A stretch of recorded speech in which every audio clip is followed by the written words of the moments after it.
Boom. Welcome to the Quarter Pound Podcast. Boy Sebs, co-host Gib. And we're breaking down UFC 236, Holloway versus Poirier 2, Adesanya versus Gastelum. There's a plethora of fucking awesome matchups. Really good card, obviously. The pay-per-views have been delivering as of lately. So we got another stacked pay-per-view. And yeah, fucking. I guess it wasn't bad to get this week off with MMA. I think it was pretty cool to refresh on everything and stuff like that. I'm already forgetting. What was the last event? I think it was Edson and Justin Gaethje. Yeah, awesome fight. Yeah, I did a live reaction to that on the Quarter Pound Podcast is on our YouTube channel. If you want to check that out, I taped literally. It's probably gonna get pulled down soon. I wouldn't doubt it. But I taped the entire fight. But yeah, the entire fight. And fucking, it's just my live reaction from when it started to when Justin Gaethje knocked out Edson. Unreal. That was just fucking crazy, man. That was. I thought Gaethje was personally going to get lit up for sure, man. I thought Edson was going to fuck him up. I didn't bet Edson, but I thought he was going to fuck him up. What do you think, dude? Well, I knew Gaethje would take that. But, yeah? Well, you did pick him, yeah. It would go right down to the leg kicks, and they were chopping at each other. It was a lot to do with the pressure, too, for sure. That Gaethje's pressure on Barboza, we've seen Barboza fold in the past with the pressure, Khabib, Kevin Lee, but that was more wrestling-based pressure. Mm-hmm. This was just Justin Gaethje coming forward, which is still pressure, so probably wouldn't change, to be honest. But for sure. Yeah, and now I guess they're calling for, I don't know if it's gonna happen. I would love for it to happen. Pettis versus Gaethje. Which would be fucking awesome. Or maybe Poirier versus Gaethje if this one. Maybe the rematch, maybe the rematch. Or Max Holloway and Gaethje. Well, Gaethje's has to be almost in line for that shot, right? I think he is. So entertaining, and he's definitely top 5 now. I think you got to put on who's gonna fight next? Iaquinta, that's not really Iaquinta's fighting Cowboy, have to make him run Iaquinta because he just won against Kevin Lee, right? Well, no, Iaquinta's fighting Cowboy, Cerrone. Oh. Yeah, in Ottawa, they're main eventing there. So, fucking, who else is Khabib's out to October, right? And that's probably, if you think of it, Justin Gaethje has to be, maybe Khabib's worst nightmare, no? He comes forward like that, and, his wrestling's unreal. He's an All-American. So, if you can't get him down, he's going to fuck you up. I still think Khabib could get him in some places. I guess Khabib's MMA wrestling is very different too, and we haven't seen Justin use his wrestling at all, right? He never uses it, which is but he uses defensive wrestling a lot. I would say he's kind of like a Chuck Liddell, right? He uses his wrestling to just get people off to get him off and just keep standing. But man, how can you not love Justin Gaethje? He's so fun to watch. He's actually the background to my phone right now. I just swiped up to look at my phone, and he's the background. Hey. Yeah. He's doing the flip off the cage and shit. Savage. All right, let's fucking start this. Enough talk about last week. Good preview. Good shit. We got UFC 236, and I guess we're gonna start with the first match in the card. We got Randy Costa, pure full sender, repping the full sender out here with the Milk Boys and shit. Now, boys, you guys got to get on my boy Randy Costa, and he's fighting Brandon Davis, who's without a doubt going to be his toughest matchup to date. Randy Costa's going to be 4-0, and I say only with the most respect. You know what I mean? Max Holloway, the same thing Randy Costa says. Max Holloway was headlining this card. He was 4-0 when he started in the UFC too. You know, he was. Yeah, and they for sure think highly of Randy Costa to throw him into a big card like this for his first UFC event and first UFC fight, and the kid's only 4-0. So they for sure think something of him. I like that he trains with Lozon and all those guys. Mike Rodriguez, fucking Rob Font. He cross trains. I guess I think they cross train. I'm almost positive in Boston with is it Team City of Dawn? No, I think it is Team City of Dawn. Mark Villagrate and all those guys. So I think they train with those guys too in the Boston area with because he trains with like Calvin Qatar and all those guys too. I think, Calvin Qatar, like he's training with top quality guys for sure, like high quality guys. And this is at 135 pounds, and Cost is actually like pretty big for 135 pounds. He's pretty fucking big, like stocky boy, and throws with a lot of power, like serious power. But I don't like how he just wings his shots, like. He just fires from the hip. That not a lot of setup on his shot. Something's gonna have to change going forward for sure. But he'll learn. He's just 4-0, and he has to set up the kicks a little bit better as well. Other than that, the kid's like I do like that, like how aggressive he is, and he has like that kind of like a Justin Gaethje style, not like where he's like not defensively sound or anything, but very pressure heavy. Yeah, really pressure heavy with the strikes coming forward. Not really afraid of your shots whatsoever. Definitely down to like eat one to give you his punch, you know. Yeah. So I do have one unit on Randy Costa at plus 135. Reason being only one unit because he's a debutant, right? It's his first fight in UFC. And I do think Brandon Davis is kind of a tough matchup, but I think you can suggest whatever you want. I can think whatever I want, obviously, but I think the weight cut for Brandon Davis might be a little bit of a problem, at least somewhat. It's his first time cutting to 135 in his life, from what I know, and he's pretty big. He's like 5'10", and I think he's fought at 155 before, if I'm not correct, as well. But he's coming down here to 135, and he's definitely got the cleaner striking of the two. But I think Costa's pressure is going to be too much, and I saw Costa land a couple takedowns on his in his fights already. He was fighting in CES, which is a good organization as well, and I think. He can actually land a takedown on. I don't know if he's going to do that because it's his first fight, but I hope he does because Brandon Davis has been taken down 20 times in 4 UFC fights, which is ridiculous. That's 5 times a fight. That's fucked up and shit. Not good. If you're getting taken down that much, that's like you got to work on your takedown defense 100%, brother. That's fucked up. Getting taken down 20 times in 4 fights. Like I know. Like it was against Zabit. I think he fought Kyle Bochniak, man. Yeah, Bochniak that was a tough fucking fight. Sucks. I fucking hate Bochniak. No. You know, I don't know about that one. I fucking hate Bochniak. That guy's horrible. He's like pure dancer.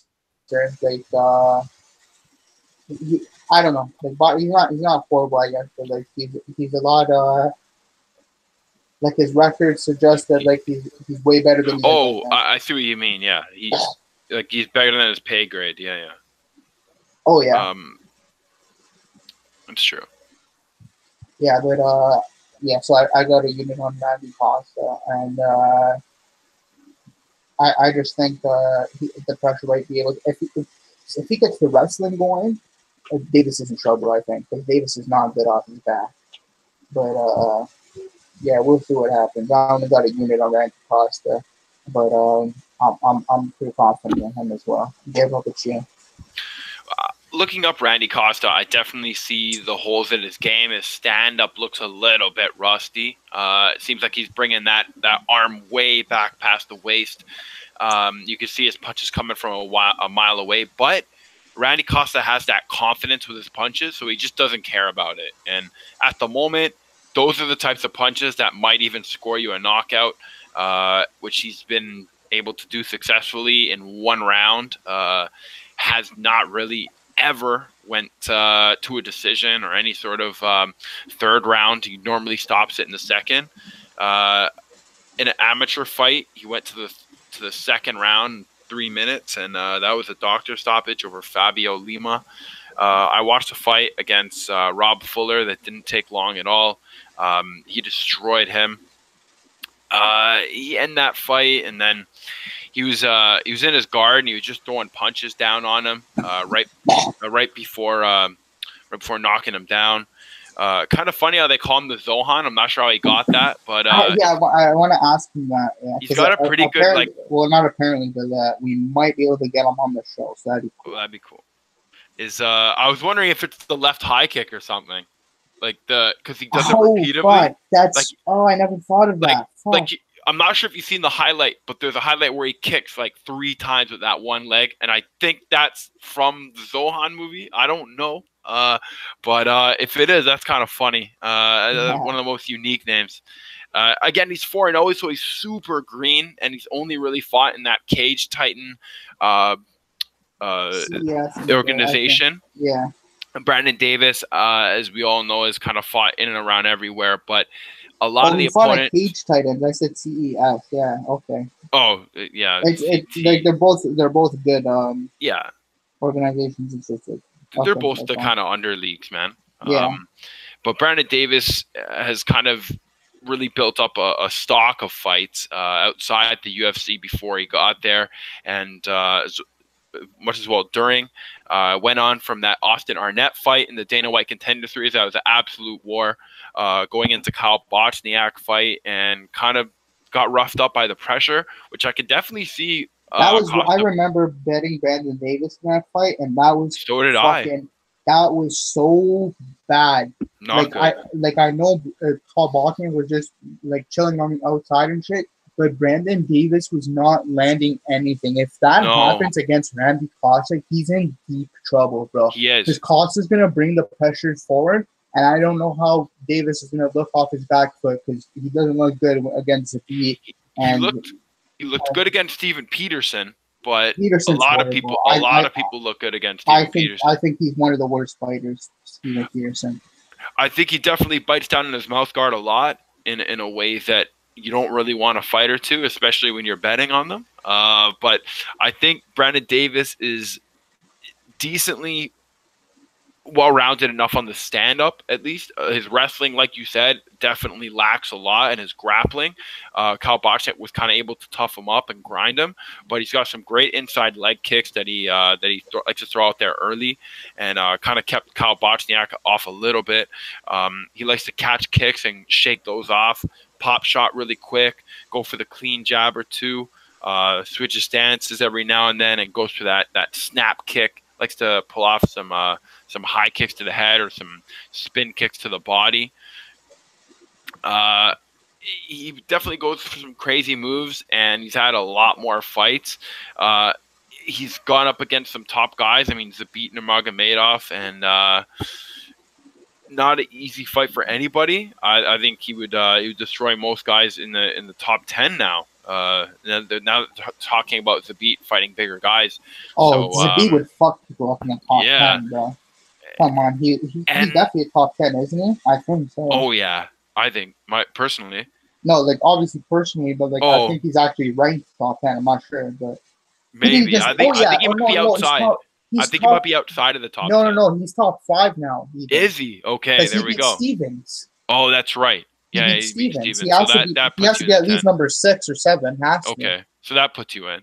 Yeah. But Brandon Davis just came against that. So I mean, the second Randy Costa comes in with anything outside of that, it's gonna look pretty cut and dry for Brandon Davis. I think he'll be able to end it on the striking. It's just if this fight goes to the ground, Randy Costa really has a dog in this fight, and he might even have more once Brandon Davis gets up and starts to kind of get drained, because his striking does tend to go away near the late rounds. So it's a rough fight, but I still pick Brandon Davis in this one. I think he's had just a little bit more experience in the UFC, and he's fought some pretty tough guys. So I think he'll be able to recalibrate his skills and tune accordingly to Randy Costa.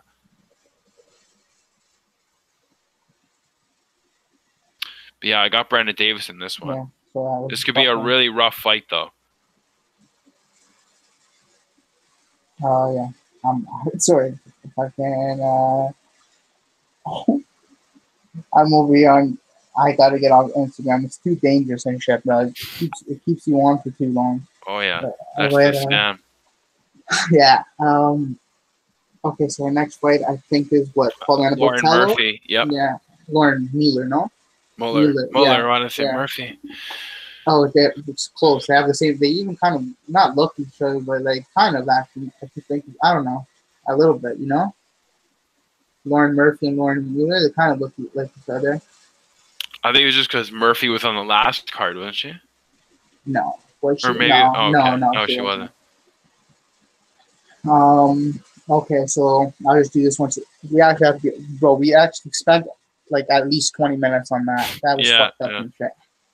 So let's go quick on this. We'll start picking up the speed here. We always do that with the first fight, though. Oh yeah. No, we have to. You know, I'm sure we'll get sidetracked in the middle somewhere. Yeah, 100%. But Bothelo and Mueller, I'm gonna tell you guys straight up, did not even bother taping this fight.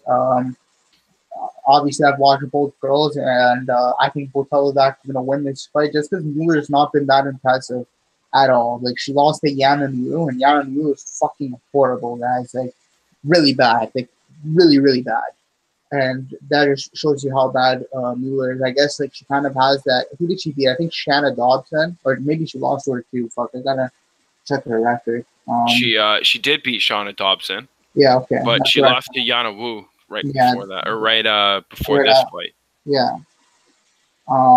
She's really bad. Not really bad, but like she's pretty bad. If you go like look at her. Okay, like Faye Shields, I have no idea who that is. I'm just guessing that Jake Shields' fucking wife. But Faye Shields. She's 0-4, so that's already like go fuck yourself. Peggy Ross 0-2, but oh, she's gorgeous. She definitely went into modeling or something. Hannah Fitzpatrick 0-1. Oh my god, that is horrible. So she was 3-0 when she fought Kelly McGill, and fucking all the girls she beat had a combined record of like 0-6. Pretty much. And then Kelly McGill, 2-2. Okay. And then she beat Shanna Dodson, and Dodson's like fucking horrible, right? That's embarrassing too. She probably got cut. I wouldn't have doubted it. Shanna Dodson's really bad. But no, they probably kept it for the fucking flyweight division. But yeah, she fought Yan and Wu, and Yan and Wu actually finished her in the first fucking round. I forgot about that. Wow, that is bad. That is bad. Okay. Yeah, Bothelo's gonna run through her. I thought I actually fucking should have. I probably should have. I don't like betting on the girl fight that much anymore, unless it's like a huge clear advantage. No, honestly, like fucking so many times I thought like I read like a girl fight really well, and it's always like nothing sucks. It's just like the girls are like, I don't know, man. It's fucking hard to bet on them. Like I bet on like we were just talking about it, like Claudia Gadelha against Nina Amsterdam. I had 5 minutes on Gadelha. I thought she was gonna fucking murder Amsterdam. I think a lot of people thought that. I thought that was like game over, you know, and then done. Like go fuck myself on that. But Bothelo, like, see, but if this hits again, this is why I remember because I go through all the fights at the beginning to see which ones I do want to tape and everything. But I remember I stayed away from this fight because if Mueller ends up deciding to grapple at all here, fucking Bothelo could be in trouble, though. She's not that good on the floor whatsoever. Like, go watch her against Tavil, you know? She looks lost on the floor. That's where she got the armbar, right? Yeah, and she looks like absolutely lost. Really good standing up, though, you know? She's got some nasty body kicks. These long legs and long arms and shit. And pretty dangerous. Fuck. I think she's going to look better at this weight. Because this is 125 she's fighting at. She was cutting down to 115. And I think she's like she's 5'8". She's a pretty big girl to be fighting at 115. Like she was tall and shit. And I'm just checking super quick where she trains.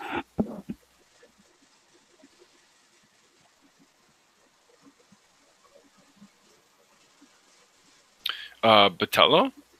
Yeah, She trains at Nova. Says she's a Brazilian wrestling champion. I guess like in Brazil, they don't have the best wrestling. She doesn't look like that good of a wrestler. Yeah, okay, whatever. Okay, whatever. I'm already spending too much time on this. I got Bothelo. Yeah, I have Bothelo too.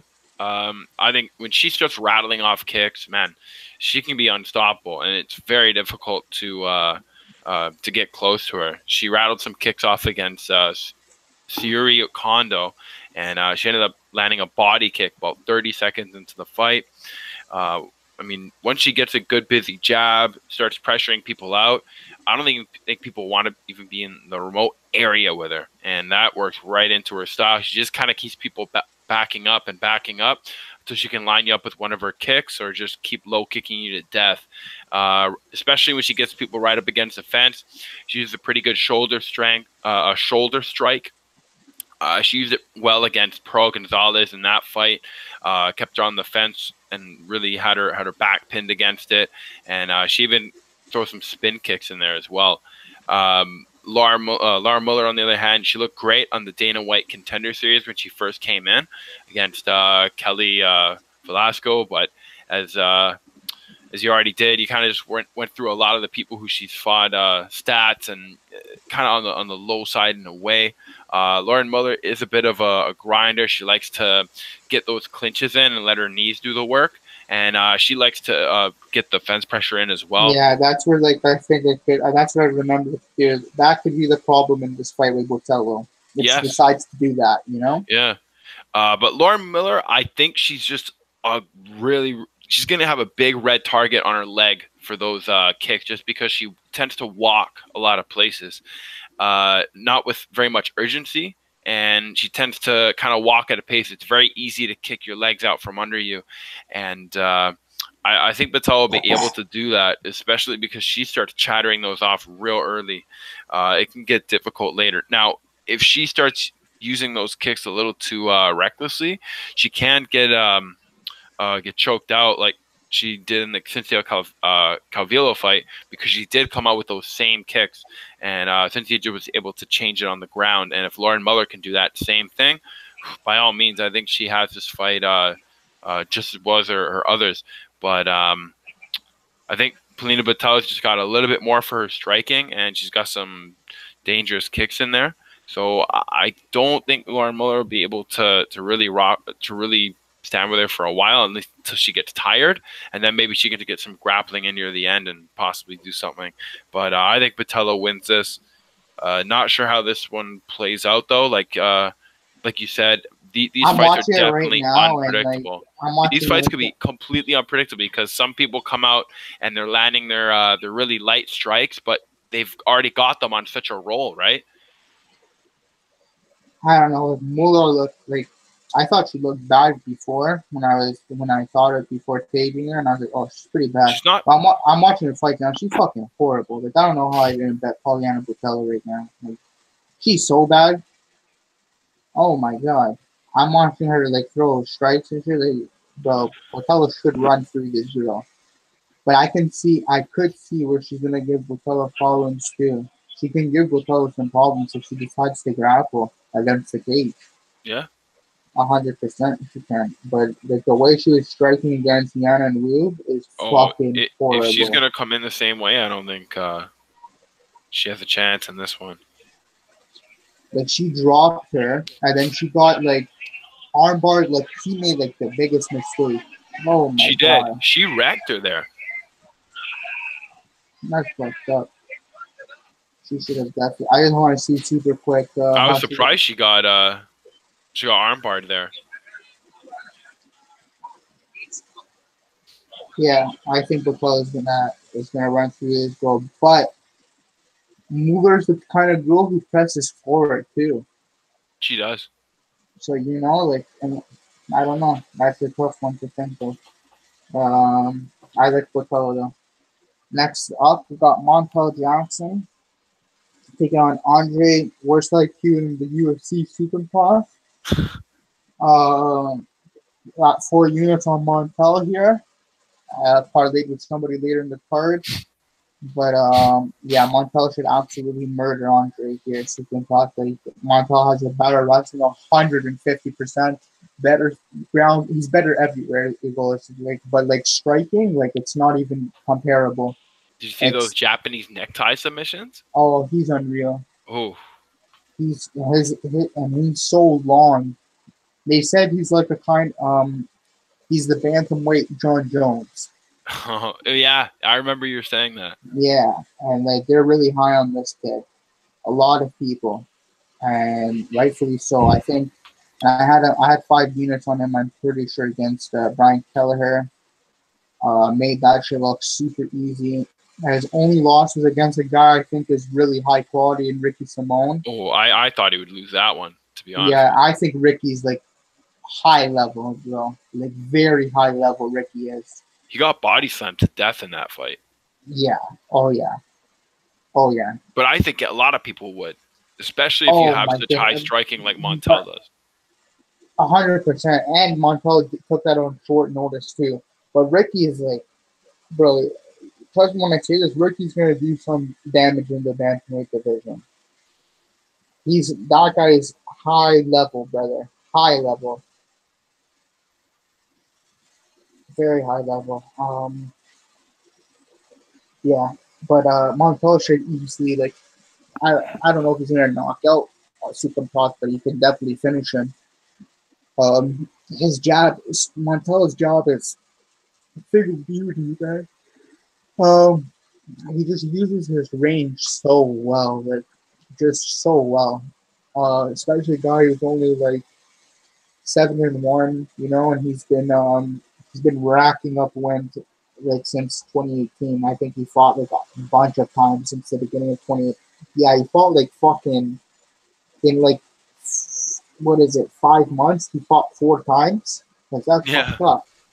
What the fuck? Like when do you know people who do that? Wow, yeah, like 6 times. Yeah, that's fucking crazy. Yeah, if you include the loss. Yeah. Jeez. That's insane. Yeah.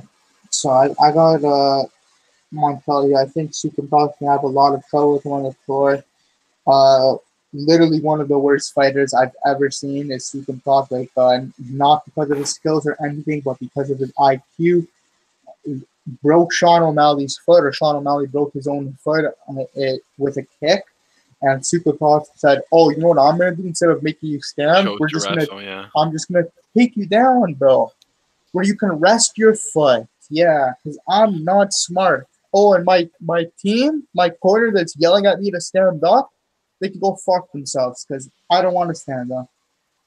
So, the worst IQ in the world, literally the worst. Like, you guys think Tyson Pedro is bad with his IQ? Like, this guy makes Tyson Pedro look like Einstein, brother. Like, really bad. And Soukhamthath's horrible, bro. He's lost. Like, I say this all the time, bro. If you lost against Albert Morales, you fucking suck. Because Morales sucks.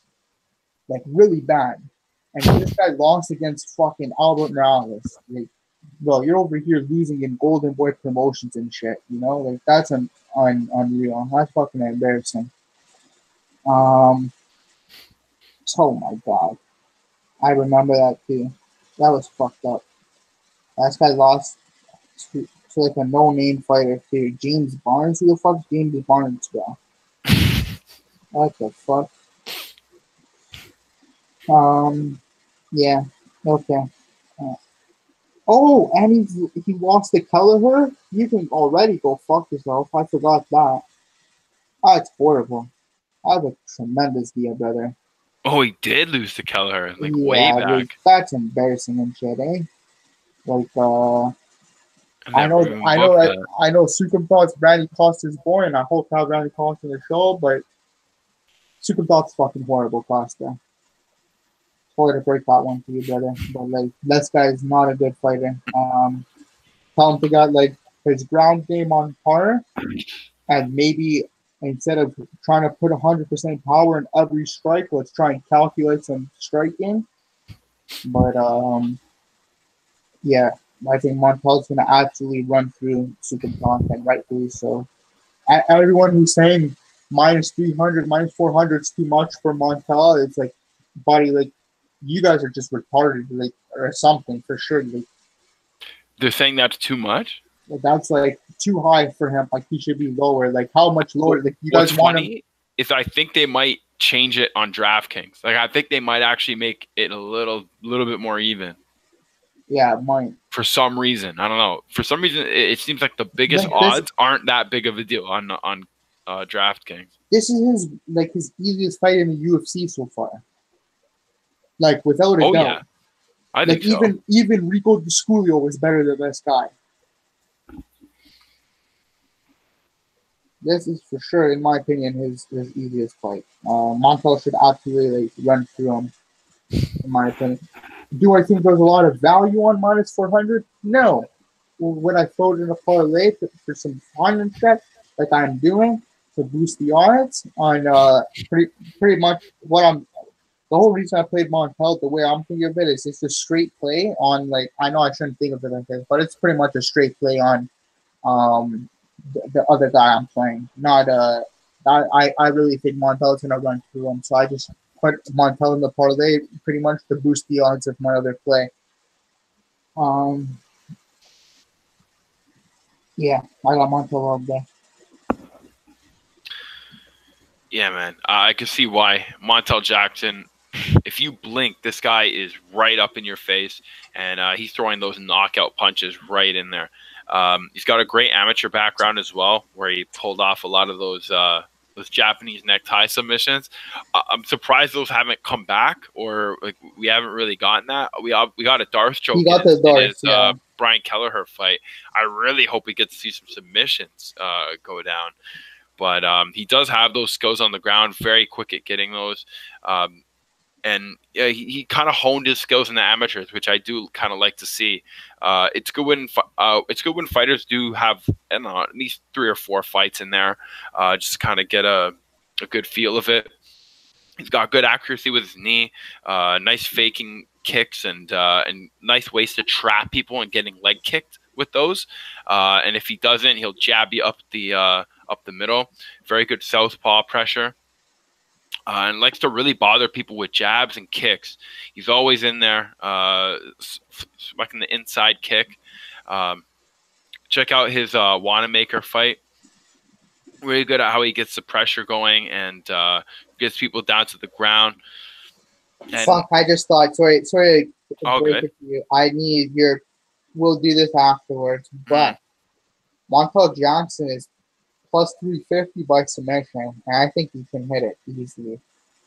By submission? Yeah, I think that's a really good price. I think that's a really good price, actually.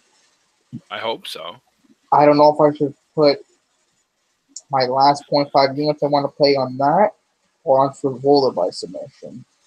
To be honest, I could see a submission going Montel Jackson's way. Yeah, me too. Because Soukhamthath does not have much of a ground game. And as much as you might hate him, I don't know. I think he kind of won me back on that Anthony Martinez fight. He pummeled him, man. Did you see that? Like, he body shot Jonathan Martinez. Or Anthony. Oh, Jonathan Martinez. You're right. Yeah. He body shotted Jonathan Martinez to death, man. Just kept up there. And Martinez, you could tell in the very beginning, he was a little annoyed. And the first few body shots didn't really affect him. But then they started to take its toll, man. And I think he's gotten pretty decent since that Sean O'Malley fight. Since it was Jonathan Martinez right after that. And he did get lots of split decisions. Like you said, by Alejandro Perez. or no, sorry, Morales, but he did also get a split butt to Alejandro Perez. Oh, he's never been finished, eh? Soukhamthath, I just saw that. No, That's pretty good. I he guess. could be a sleeper, man. He mixed in some crazy flying knees in the Martinez fight that kind of kept him going. He had a great amount of kidney punches. The only problem is he had a few energy drops, and in those cases, I think Montel Jackson just absolutely unloads on him and can kind of make something happen there. And I can even see a submission. I just decided I'm doing the submission with Montel. I can see the submission, but I can also see a knockout. So, yeah, I think Montel Jackson wins this one. I think he's just a little higher up on the stand-up striking. Although I did see a great fight where Andre Soukhamthath did put out some great striking, but I don't think that same type of tactic would work on Montel Jackson. I think he's pretty quick for that. It's going to have to come down to maybe a bit of clinching and punching, and maybe Andre Soukhamthath can kind of fight him off. But I don't know. I think Montel Jackson's got the better punches, and even on the ground, he's got it. So I got Montel Jackson for this one. By not, I think he finishes him. Yeah, I think I'm going to play that submission as well. I do like that. Okay. You're going to have to lead us here. What's our next fight? Oh, Belal? Is it? Belal? Yeah. Curtis Millender, yeah. Okay, so I have Belal in my 0.75 unit 3-leg parlay with two other plays on the card. I simply the reason I take Belal here is we saw Millender's ground game and it's really bad. You can see that he's like whatever he is, a blue belt or something, and Belal is a pretty high level brown belt, I believe. Yeah. And like really good wrestler Belal is. Lots of power in his hands as well. Not afraid to exchange whatsoever, but I think the grappling advantage is heavily on Belal's side here.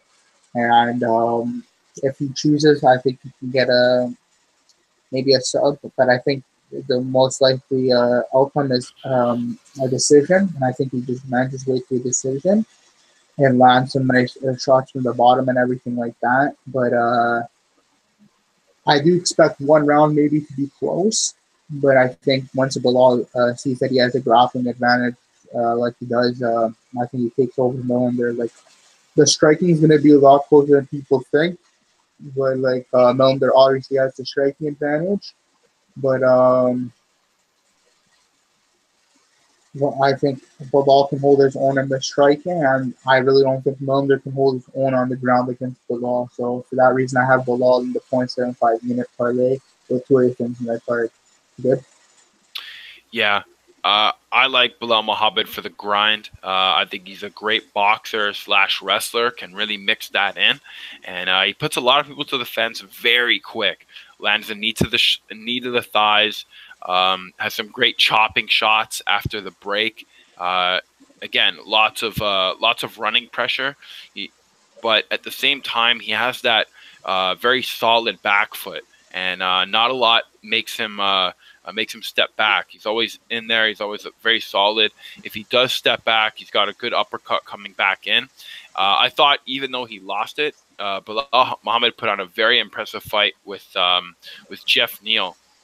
Amazing scrap, man. I actually thought he could win that one. Jeff Neal started to kind of have some power drops, but he had won so many of those early rounds that Belal Muhammad was just kind of behind in a way. And that guy also came off of a Frank Camacho fight that was just as crazy. So he was pretty much ready for war in that fight, and that's exactly a monster, though.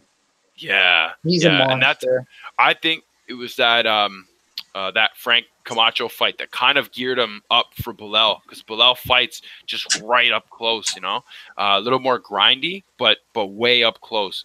I think Curtis Millender, he needs you to stand around so he can just touch you and land something. So you drop. He lands some massive bombs that just flatline people. This is the same guy who beat up Kevin Holland, too, a long time ago. Yeah. Still, he lost to Ilizu Zaleski. That was a good fight too, though. Good fight. But good like scrap. I even called the submission plus 800. Let's get That's it, boys. right. You already know. That's right. Plus 800. Yeah. You can't put a black belt against a blue belt and put plus 800 in the submission. That's fucking stupid.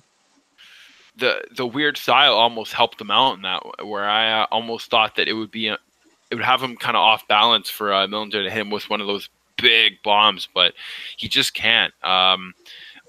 Off the breaks, he can sometimes be a little slow. He really, really needs to land some sort of single strike, whether it's a head kick or a big punch, just so that people stay far enough away so that he can kind of get back into his groove and start landing those punches off of fear. But I think Belal has that head and that mindset where he's gonna go off and pull off his game plan no matter what. Go right into the eye of the storm and just start the fight himself. I think he could be very off balancing for Curtis Millender, where he, might even miss a few shots and be a little shaky off of that. And I think Belal Muhammad takes advantage and even starts to counter him and wrestle him down to the ground. And that's where he gets real good. He just has to watch that he doesn't get divided or that he doesn't let his opponents go too easily. I think sometimes when Belal gets him on the floor and he gets them right where he wants them, he kind of starts to ease off the gas just a bit, and they always seem to kind of escape or maybe get their back to the cage and kind of starts back up again. But Belal has some great strong wrestling and boxing. It'll have to go right up against Curtis Millender's tough hands and really heavy punches. But I think with a mix of his wrestling and takedowns, he should be able to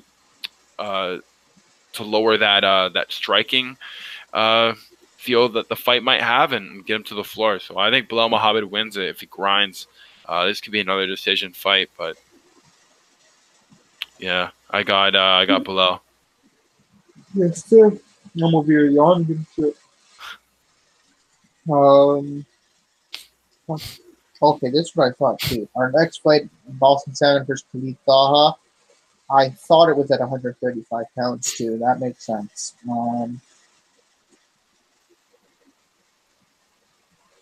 Yeah, that makes sense like that. When he fought, I thought when he was going to fight Ryoni, that was at 145 like that. Whatever.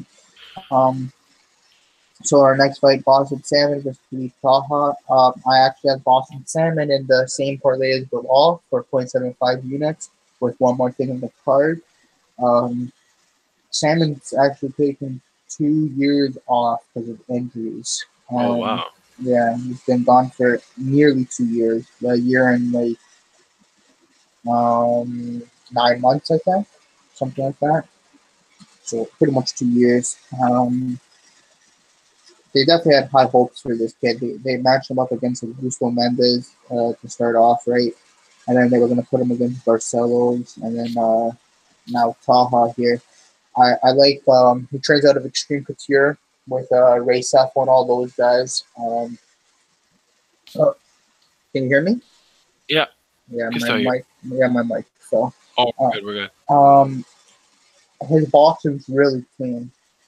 Like really, really clean. I like how he works his counter shots and stuff. If you guys want to laugh, we'll watch his fight on the Contender Series against Ricky Tercios or whatever, and just watch Uriah Faber literally like run out of lines. Yeah, I have no idea what to say because his boy is getting fucked up the entire fight, and he thinks his boy is actually doing good. It's embarrassing and shit, okay? It's like pure embarrassing. This guy's actually, I think Ricky has this, bro. I don't know. About fighting, and even he kind of knew something was up with Uriah's boy, you know? He said, buddy, like, your boy's getting touched up and shit, bro. I don't know what you're watching, bro. No clue what you're watching. Your boy's getting fucked up. Like, look at his face and shit, bro. And, yeah, Salmon was really just a lot of power in his hand, moving forward all the time. Really nice counter shots. Crisp boxing. A guy who only, was 5-1 at that time. Looking unreal. And he's facing a guy here in Taha who trains in Germany, and fucking, you guys can say what you want. I don't think Germany has the greatest fucking MMA gyms around. I think like Extreme Couture will shit on their gym, but like, not too sure what Taha like delivers on. You know, his striking isn't that good. His wrestling's okay. It's Just nothing. ground and mount, maybe. Yeah, I guess like his fucking, he's okay. If he's on top of you, he's okay. But like on his back, he's very bad. Yeah, you don't see him there. Yeah, like you could already tell with the Narimani fight, like he was just not comfortable on the ground whatsoever. I think I'm not even sure if that one hit the ground. I just saw him on the ground once. I'm pretty sure it was in the Narimani fight. Yeah, I got Boston Salmon all day. Like he's gonna be connecting on shots all day. Taha is not even close to as fast as Salmon. Striking wise, not even close. So his only shot is to bring it to the floor. Boston Salmon's got pretty good damn takedown defense from what I saw against Ricky Turcios. I like his takedown defense a lot. I just like how he keeps pressuring forward and he's not afraid to get into a slugfest, but he's very calculated. And yeah, that's about it. So I got him in the 0.75 unit parlay with Belal and one more thing on the card. Yeah, man. I think Khalid Taha, he's tough to look away, man. With that speed he can put on display, he really turns it on early, especially if he gets people to the ground. You can really start to kind of work them out, and it's very difficult to get him off. He throws lots of fast punches from that mount too. Lots of good hammer fists, lots of kind of punches to kind of get him up to different positions and transitioning. He always seems to be racing around opponents, kind of pushing them around and hustling them out of the middle. He's very good at going backwards, and he seems to hustle with the uppercuts and short hooks. And he's got a right kick that he likes to aim for the inside leg. You know, he really just looks to kind of grind people down and possibly get them to the ground for strikes. But it like you were saying, he does have a bit of a tendency to hit the ground on his back and kind of slow things down. He doesn't really tend to advance very much off that, whereas Boston Salmon seems to be a little bit more well-rounded in a lot more areas other than just the boxing and wrestling. You know, this guy has tools. This guy has a good jab, good high kick. Comes out into the late rounds of that Ricky Turcos or I have no Tercios, I think. Turcios fight, yeah. And it was a bit of a rough third round, but he beat the shit out of him, I thought. He was avoiding a lot of punches, and he even blocked some good shots and would chop a few right back. He seemed to get hit by a few quick shots, like just a few really, really fast punches that would get thrown, but, you know, no sort of combo or anything followed, just kind of like a single. It's very difficult to kind of aim this guy for, to aim a good cross down the line with him, or hit him with a combo. You really have to line something nice up with him. I thought someone was clobbering Ricky Turcios with the left hand. His left hand jab and his left hand cross with his southpaw jab. He sets that left hand really nice, especially when he goes right through and hits the chest area. He hit that. I'm not sure if he hit that by accident in that fight, but man, if he can start hitting that on purpose, hitting people in the solar plex or knocking them off balance, I think this guy can just keep killing it. Really good when he's moving forward, and once he gets confidence throwing punches and clinching, and gets people to flinch with the feints, man, this guy's in business. I think Boston Salmon can rough up Khalid Taha if he gets on his back, or even if it does stay on the feet. So I'm watching fucking Kofi Kingston win the champ. I know everyone's saying, buddy, don't you do a UFC show?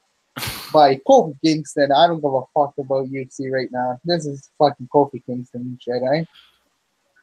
As one of the kings. No, I'm kidding. I love UFC, but you gotta enjoy that moment sometimes. Oh yeah. Yeah. So, what's our next fight? Sorry. After that one was Max Griffin and Zalem Imadaev. Okay, so this is what I have parlayed with Montel. This is what I have parlayed with Montel. 4 units. I got Zalem, Imadaev, and I thought you might. I'm seeing some people stay away from this because like he's new and shit. But you just go watch some of this guy's fight. I know they're fucking a minute long. But if you're telling me Max Griffin can deal with that kind of pressure and grappling as well, like I'll fucking pay you right now, eh? Like that's no clue how that guy's gonna deal with that. That's funny. Yeah, but like I can see why a lot of people are staying away because his fights are super quick to use their limbs. You know, they are super fast, a lot of them, and like not like he's facing very good competition, to be honest. No, dude, he's fighting like guys that are barely better than Randy Costa's fighting. Oh yeah, but they do have wins. Yeah. Still like that fucking. So I just need to make it super quick. Yeah. I think I have it at plus. I want to say 170. I'll check right now to be sure. But I think Zlem's gonna bring that pressure forward. Like from what I've seen, but this guy's a Chechnyan monster. So when you tell me you're from Chechnya and shit, like,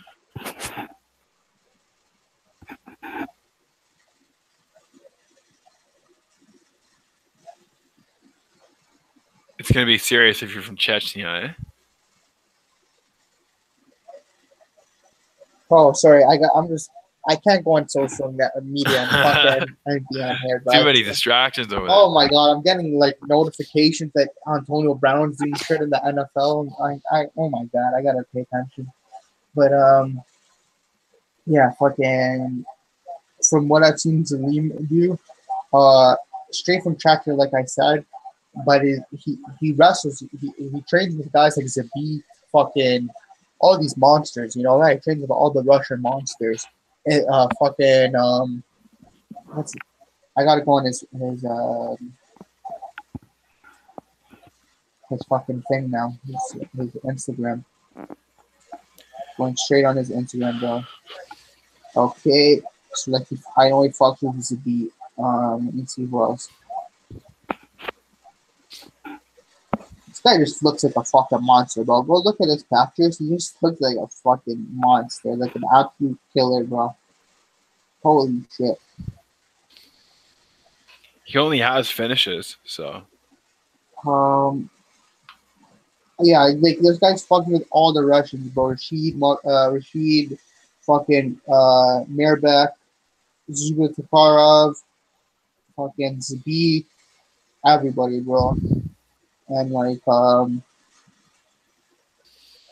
pretty much, bro, let me just tell you about Chechnya. Chechnya is one of like the scariest places in Russia.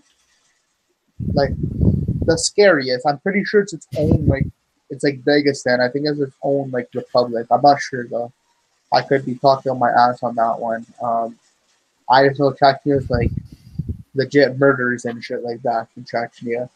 And like that's where like Bibulatov is from, Magomed Bibulatov, and like I like Bibulatov a lot, but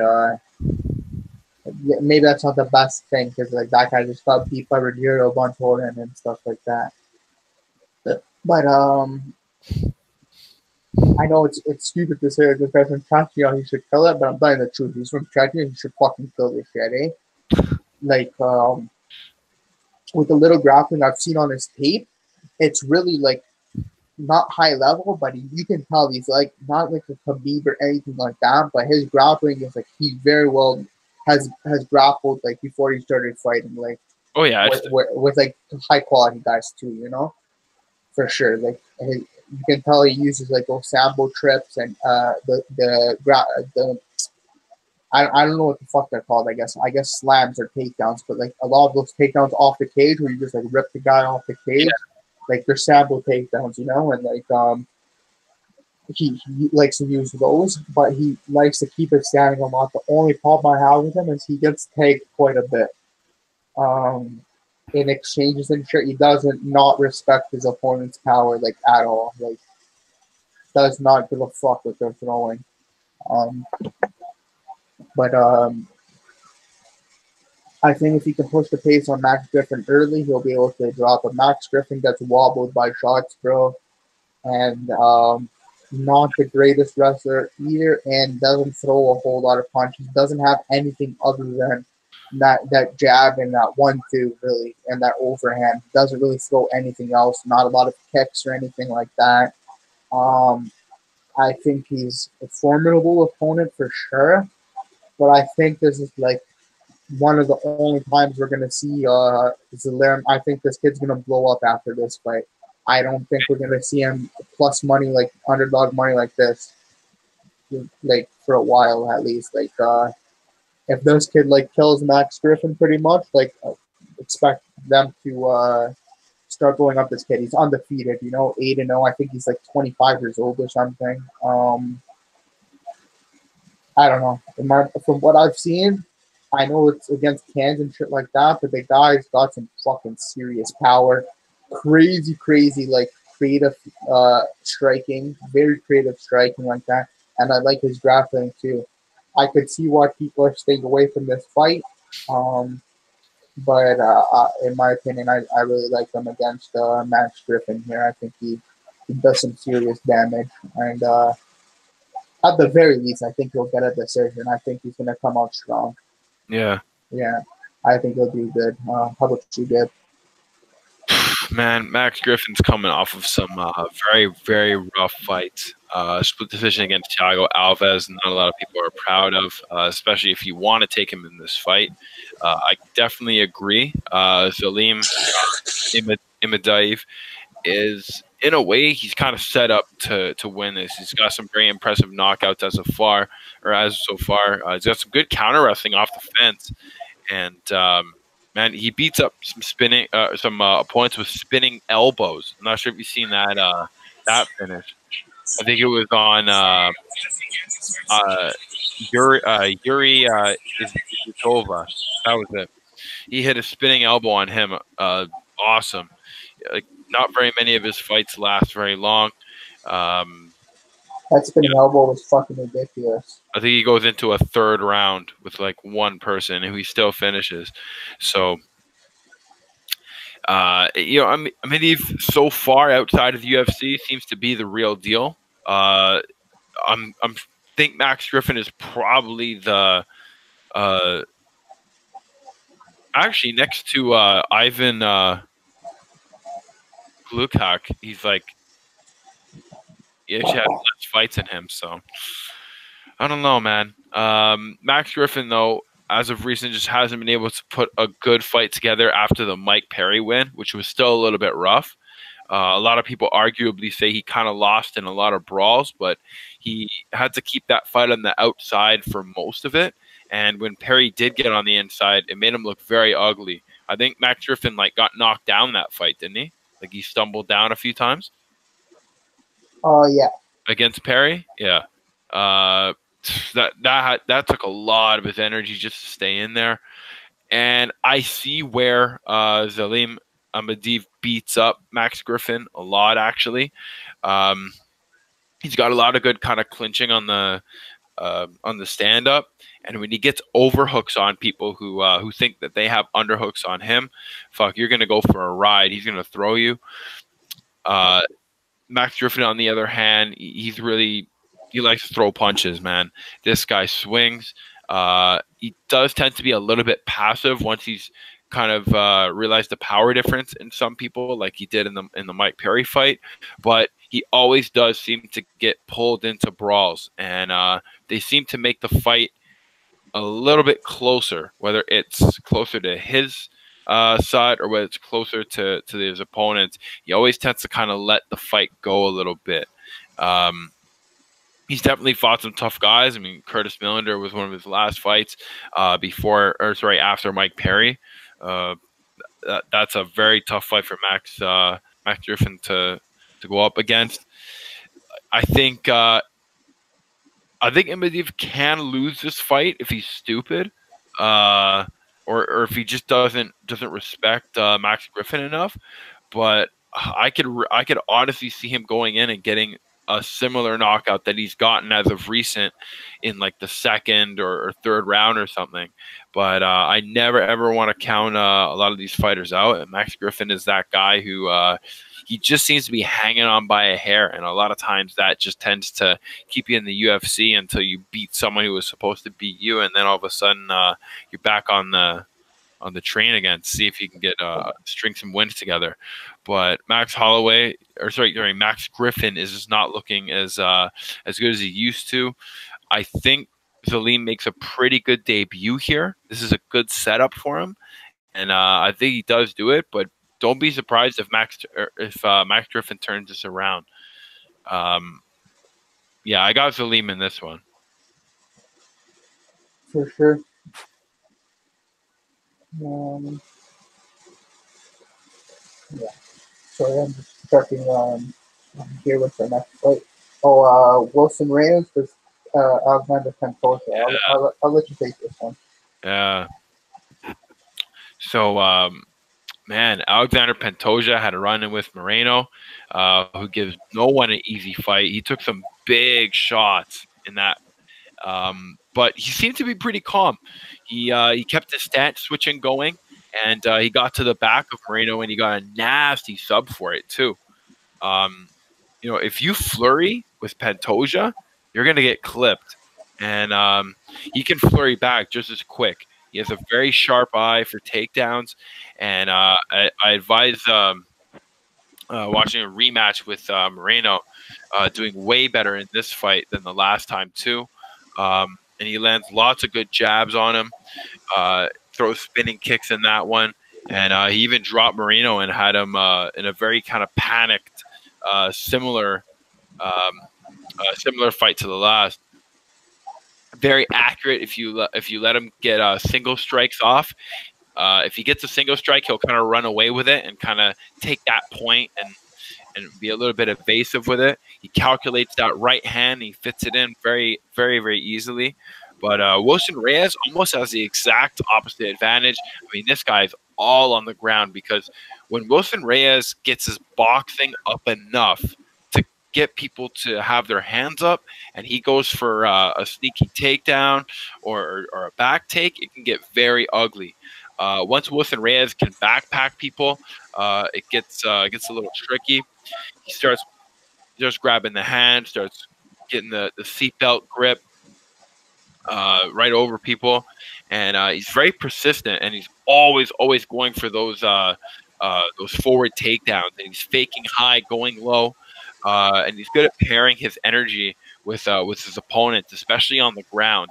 He's good at adjusting. So when somebody hits the ground and they want to get to their back, or they want to pull guard, or they're acting really fast in the beginning, Wilson Reyes just seems to be that guy who can tune his speed exactly the right way, and be right on anybody on the back, on the ground, and just be able to follow them around and wait for them to get tired. Very good southpaw, and he hits fast hands if you let him in the early rounds. If he wants to, he can anchor you and kind of keep you on the ground.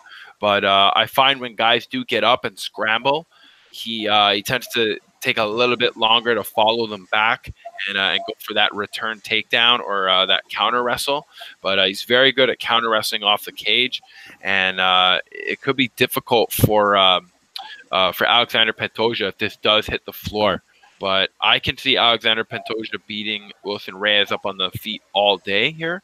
And that's kind of why I put him up in this fight. So I got Alexander Pantoja in this one, and I actually think he gets a finish here. He gets a knockout or something. Yeah, I I actually got Reyes in this fight. Really? Yeah. That's because we've seen Pantoja against Hermosa Oki. I can't pronounce the last name. The Japanese guy, I'm pretty sure he fought. No. Yeah. Yeah, that guy absolutely wrecked him. Like fucking ran him over. Like Pantoja did absolutely nothing that fight. That's right. Yeah. He did nothing that fight, and I just think he's gonna have problems if Reyes is on top of him. I think he's gonna be in trouble. That is where it gets difficult. Reyes is fucking high level black belt, man, and I know so is Pantoja. So it's a tough fight when you come to think of it. On the feet, Pantoja has it. Yeah, Muay Thai, absolutely. Striking. He's been working at ATT now for the past little bit. Really good, right? Kid's young, only 28 years old. Still like fucking not even in his prime yet. So he could definitely win this fight. I'm not confident in the pick at all. I just think Reyes, especially at dog money too. Reyes, you guys have to understand, Reyes is a top flyweight, man. Top flyweight. Fuck Demetrius Johnson, man. You know? And Henry Cejudo. Like very high level. High level, bro. If he gets you on the floor, you're in trouble, in my opinion. I don't give a fuck who you are. That's a really tough string of fights. Henry Cejudo, Demetrius Johnson, and John Moraga. Yeah, like, come on. Holy shit.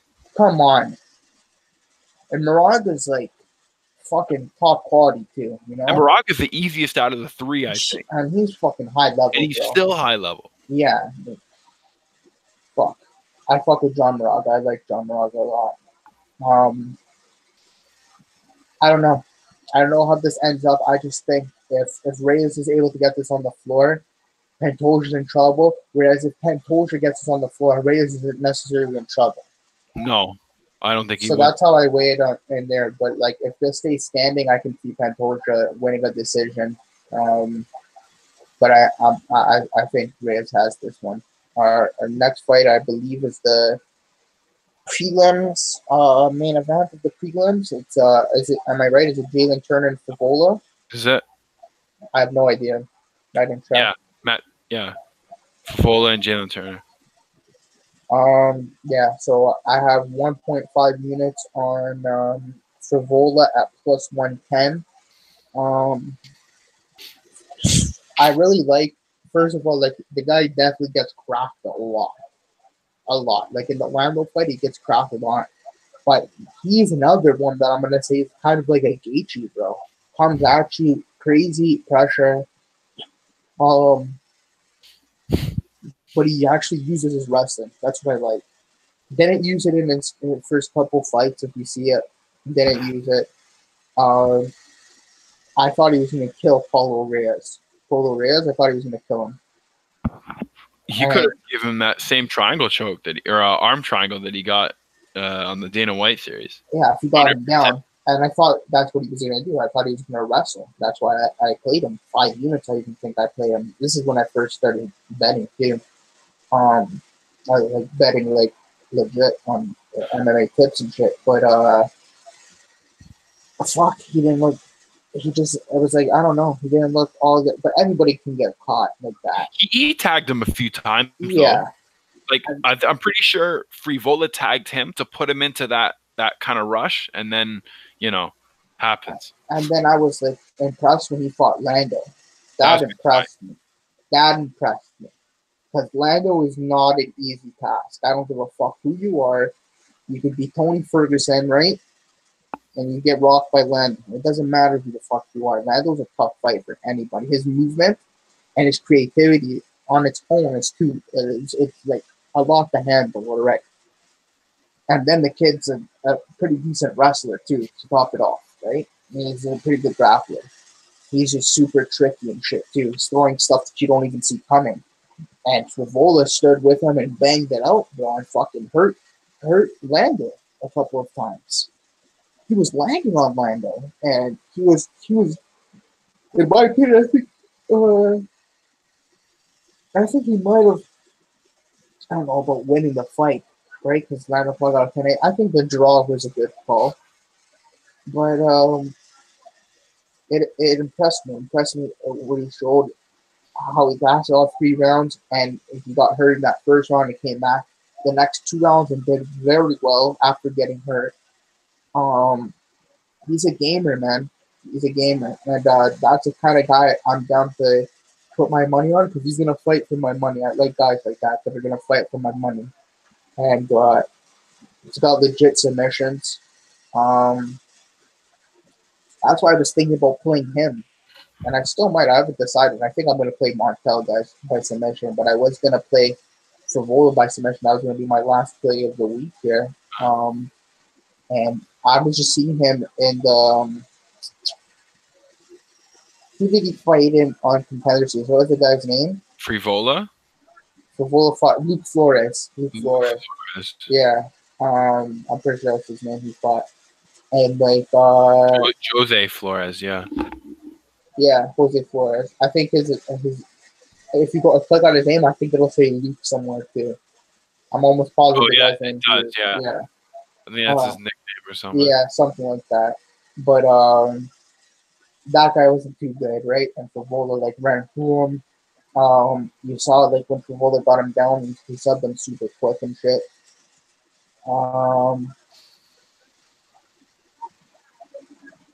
Yeah, I'm just thinking right now, Jalen Turner is actually a purple belt as well, and so is Frevola.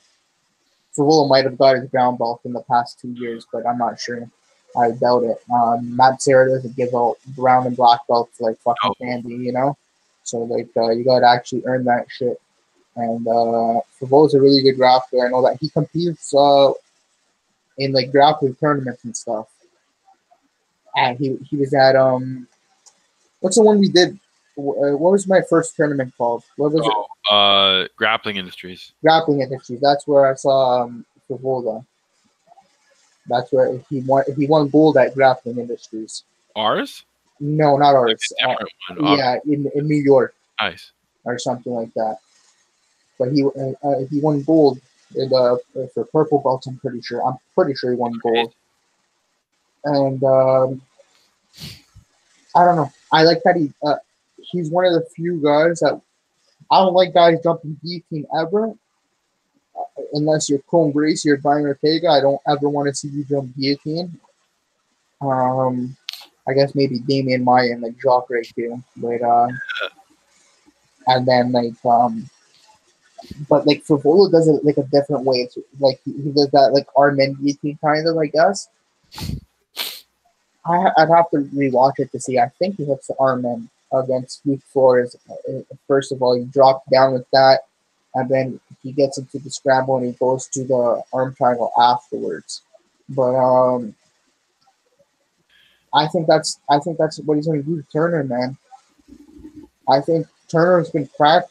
Turner's been knocked out 3 times in his career. Kid's young still. He's been knocked out already 3 times. It's not too good, man.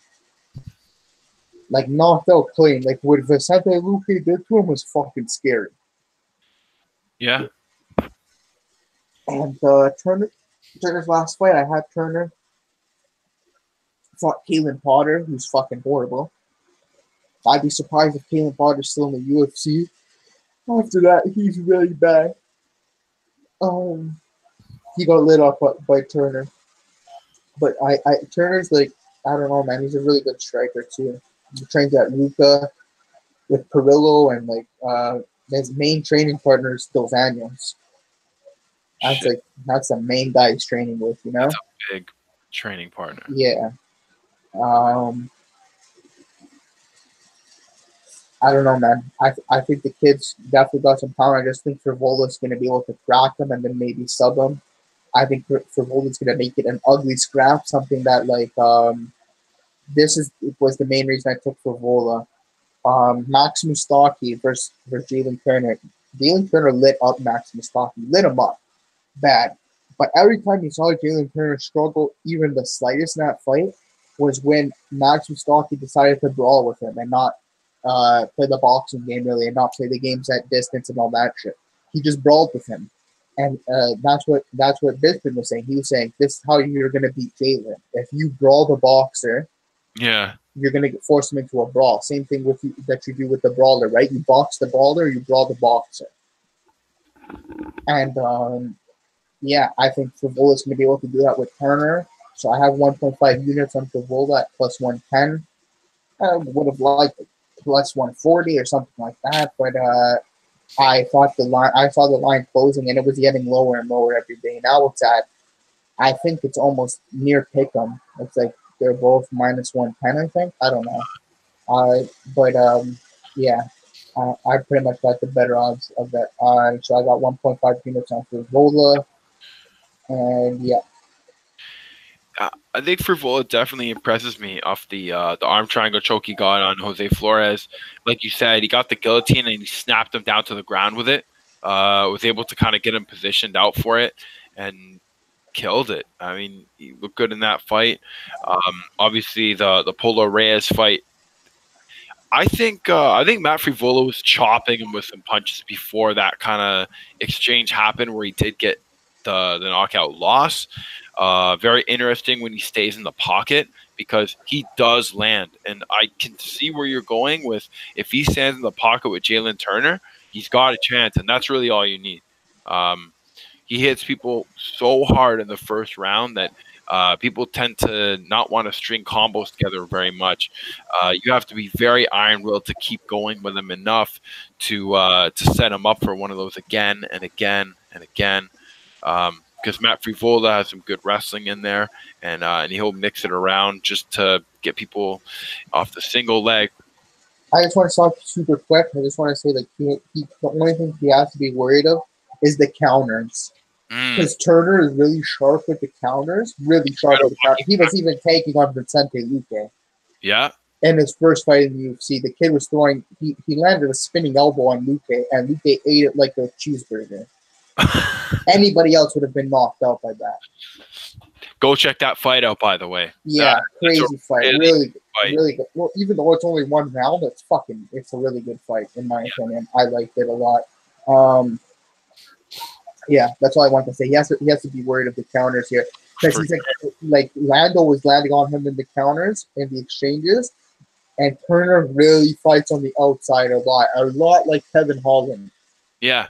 A lot like Kevin Holland. How Holland stays on the outside a lot and likes to fight like that. Turner does a lot of the same shit.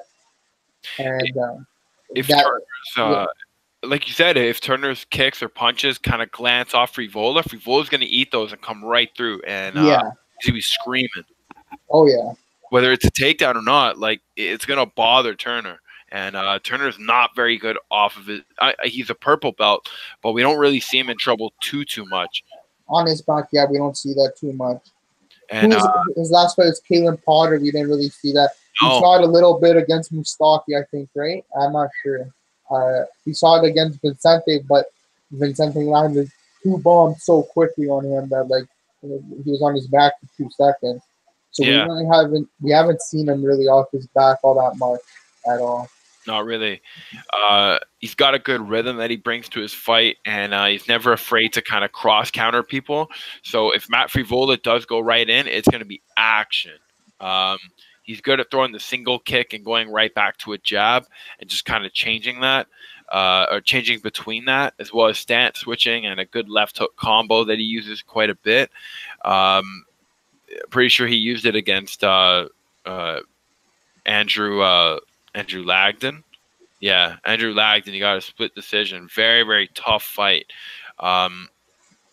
It didn't start out like his usual fight, and it went himself right to the ground. And it does show some holes when he's kept there for long amounts of time.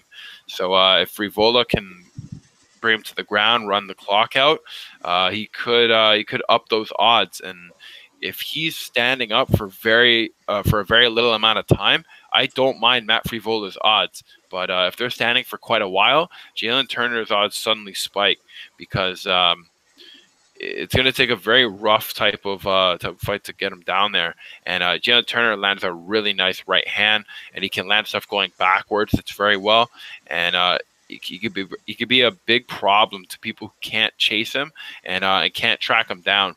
because if this guy's just really far away, just landing all these sniping punches, you're just gonna get tired and get damaged just by following him around so much. I think Jalen Turner is real fast. I think the jiu-jitsu level could be even, but like kind of listening to you a little bit more, I think Frevola does have the ground game, and if Jalen Turner does go to the ground, I can see Frevola destroying him from top, pretty much just steamrolling him like he did to Jose Flores and getting another choke or something like that. But that's his nickname, eh? Steamroller. Yeah. I was looking at the topology. Yeah, you're making me think twice about this one. I still have Jalen Turner, and I had him even before, but I definitely question him now just due to that. But I think Jalen Turner wins the striking of this overall fight, but we'll have to see. And this is a fighter who took on Lando Venata, who I think could probably give Jalen Turner a good run as well. Yeah. So I still think Jalen Turner wins it. Yeah. I think I'm not, holy shit. I just saw a picture of Nasrat Hakras. You know that guy who the German? Which guy? He looks like Kelvin Gastelum. Nasrat Hakras. Oh. He's fucking huge. Nasrat. Nasrat. Oh my goodness. This guy is so, bro, he's jacked. I don't know what the fuck this guy's on, but he is jacked up, bro. He's huge right now. I just saw pictures and I have to say that he's fucking huge. Yeah. Okay. So you actually got Turner in this fight, yeah. eh? Yeah, I still got Okay. Okay, next up is our finally at the main card after fucking 2 hours of breaking this down pretty much. Krylov, or Krylov, however you guys want to pronounce it, my boy Nikita versus Owen St. Preux. This is a rematch of their fight a few years ago where Owen Von Flew. I think that what might have been his first Von Flew. I need to check that. It could have been. I think that was his first Von Flew. In the UFC or just ever? Yeah, I think in general. Oh, maybe it was. Yeah, I think because he's only like a blue. Yeah, it was. It was his first Von Flew. Yeah. UFC 171. And now he's even better on the ground. Oh, yeah. I wouldn't be surprised if he did the exact same thing. Like, that was fucking 5 years ago, bro. And Nikita is not good on the ground. No. Yeah, oh my god. Nikita's been tapped out 5 times out of his 6 losses. That's bad, bro. Very. Oh, he only lost 1 fight to punches. He's been finishing every single one of his. That's bad, man. Jeez. He's fighting like, who's this guy? Like, not high quality guys at all. He lost to the same guy twice by the same arm triangle choke. Oh my god. That just shows me right there, like, bro, I think the same shit's gonna happen. He got an Achilles lock on a guy who's 0-5. That's embarrassing.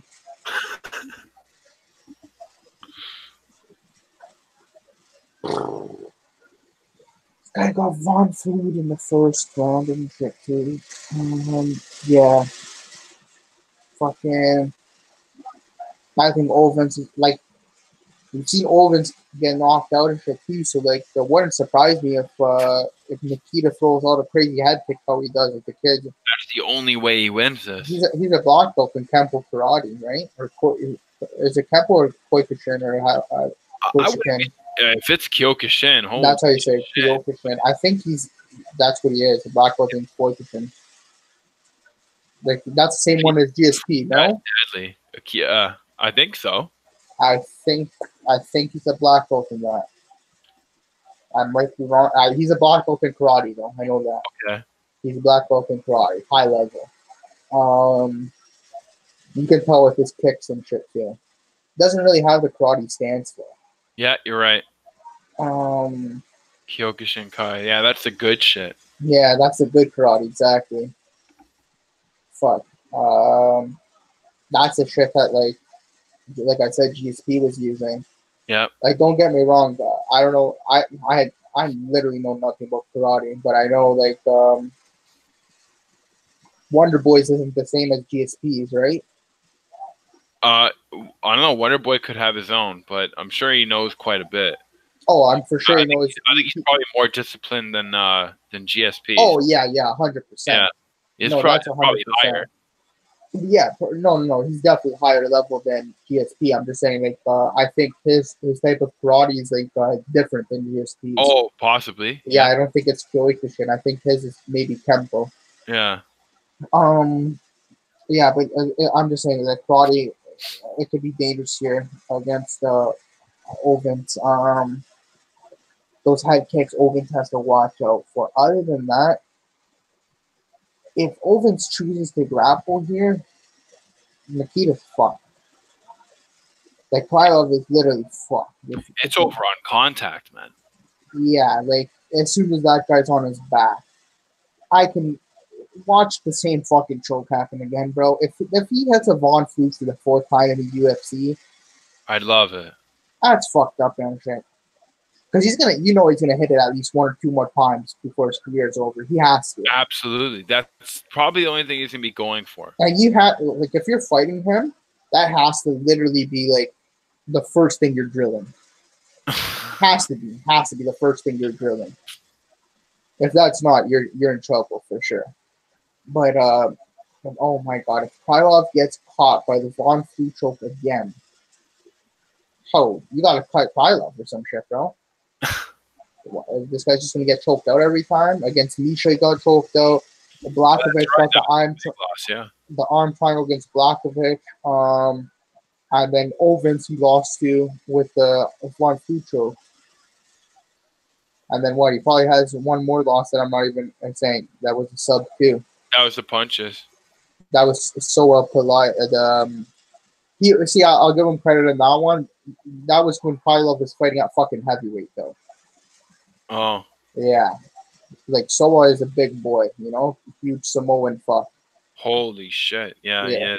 Yeah, he's big. Yeah. I don't know. I pretty much all I'm saying here is I think if it hits the ground, Krylov's going to be in a lot of trouble. If this stays standing, Krylov could win this, but so can OSP. OSP has very funky movement standing too. Like, even John Jones said, like, you can't really train for that guy's movement. He doesn't even know what the fuck he's throwing before he throws it. He has no clue. And he's just throwing shit out there. And he's super powerful, very athletic. Used to play football, I believe. I know he played in high school, high level, but I think he played in college for Tennessee. I'm pretty sure he played college football for Tennessee. And, yeah, I think so, right? Ovens just fought Dominic Reyes, no? Not too long ago? I think he fought Reyes, no? He did. Yeah. He did. So they mentioned in that fight that they both were college football players. I remember that. Yeah, He did. He fought Reyes because Reyes pretty much knocked him out in the 3rd round with 5 minutes. They said it was a decision, but the guy got knocked. But he got knocked out. He got knocked the fuck out.